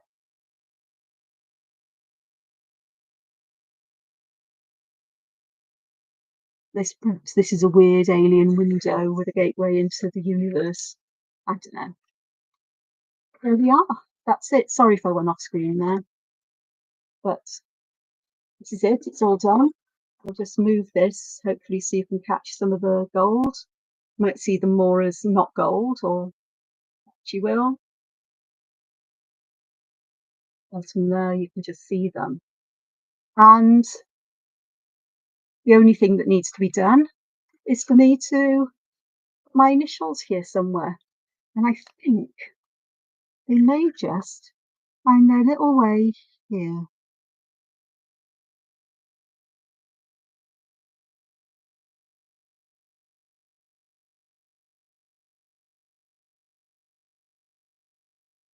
And that's it. It's all done. Therefore, over 2 hours. I mean, it's a big piece of paper, let's be honest, biggish. So what I'm going to do before I sign off is I said I would give you a look in my current sketchbook so you can get an idea of what I've been up to, and I can get some feedback perhaps. Just let me, this is something I did, and it was completely intuitively drawn in basically the shapes in pencil, and I inked it in. I've added colour with alcohol markers, followed by Zig clean colour real brush pens to deepen them with graphite shading, white highlights, and I just, as I'm looking at it now, I really like it. I've had a rest from it, so that's one thing that I've done. This one's still a work in progress, same kind of thing. I just drew lines and picked out patterns and so on. The colours here are done with the Zig real brush pens again, and I've added some graphite shading at the top but not at the bottom. It's not so easy to see on this one, but I like the colours. I like the soft smoky blue and the lovely thing. I think I also used some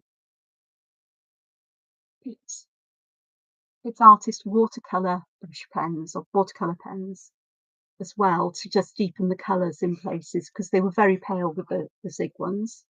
This one is all alcohol marker with graphite, but not everywhere's had graphite added. You can see where it is because it's very dark and intense. And that's where I need the white to go to lift the colours up once again. But again, just started off and just let the pen and pencils go where they needed to go. This one I haven't finished yet. I haven't decided what colours I'm going to do. But the thing that came to my mind as I was drawing it, it's all about communication, connection, and entanglement, which is something I'm interested in. And I quite like this. It looks like something that's growing, but it also reminds me of neuron connections in the brain and so on. So abstract, but there's a bit more to it than my usual stuff. Then there's this one, which I haven't added any colour to, but I realised I like just those 3 flowers as they were.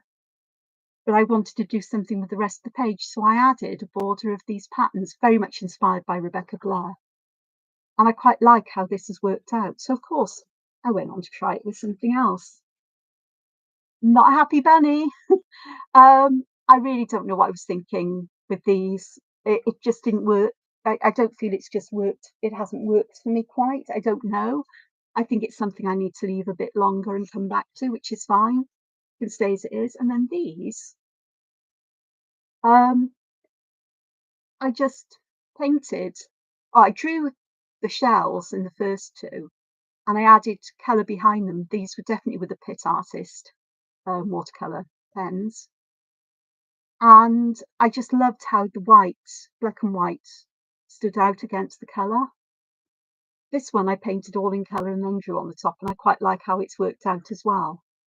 And I've got little sections there because I was thinking of doing the same kind of thing of putting patterns there or whatever, because I've used lots of different little patterns in these, but I haven't done anything with these yet. I think the only thing I'd add anything to in these is the narrow bands and leave large expanses of white. These I like. And I like the ones I've left without anything in them. Then these are what I did this morning. So this is yet another piece of paper that I've added distress oxides to. This one is the other side of what I've worked on, because with these I will work on both sides. The others I didn't, because I was going to use alcohol markers on them all. And I still may go back and add alcohol marker to some of them to bring out the darkness. Rip those out, they go back in. It's like a disc bound book, as long as you don't rip everything off. So slightly different colours, but the same selection that I mentioned at the beginning of the video. And then I've got these two. This one's got it's much lighter and warmer. This one's got that feeling like you're almost looking through water at fossils at the bottom of the sea. Yeah. But I want to draw on top of it. I don't want to pick these out necessarily. I'm working on layers and layers, just as I've done here. Well, we've got the background layer, which has got layers in it, and then others as we come forward and up and up. And then we've got this here, which is perhaps the highest layer of them all. So I'm going to say thank you for joining me. I hope that it's been a good experience for you, that you've gained things from it. And I look forward to joining you again. I don't know when. I know that tomorrow's a bit of a potchy day for me, but I'll see what happens as the week goes on. And I'm likely to do more lives than I am recording. I found recording a video the other day was actually quite hard work for me, because it meant afterwards I had to sort it out and then upload it. And whereas this can be quite impromptu, and I know that you can catch up with it afterwards because it's available on my channel in the live section forever, until YouTube or I delete it or die or whatever. So thank you so much. I hope you've gained something from this. I hope you'll go away and just draw for the pleasure of drawing, and work out what shapes you really enjoy drawing, how your hand likes to move, how your arm likes to move, what makes your brain smile, because nearly all of these, in fact, even this now up here, it's all made me quite happy. I do quite enjoy a nice, regular geometric pattern, but there's something about these shapes down the bottom that are really lovely, and that little hint of sparkly gold, that's done it. That's just brought it to life. So enjoy the rest of your day. Take care, and I look forward to seeing you again soon. So bye for now. Bye all. Bye.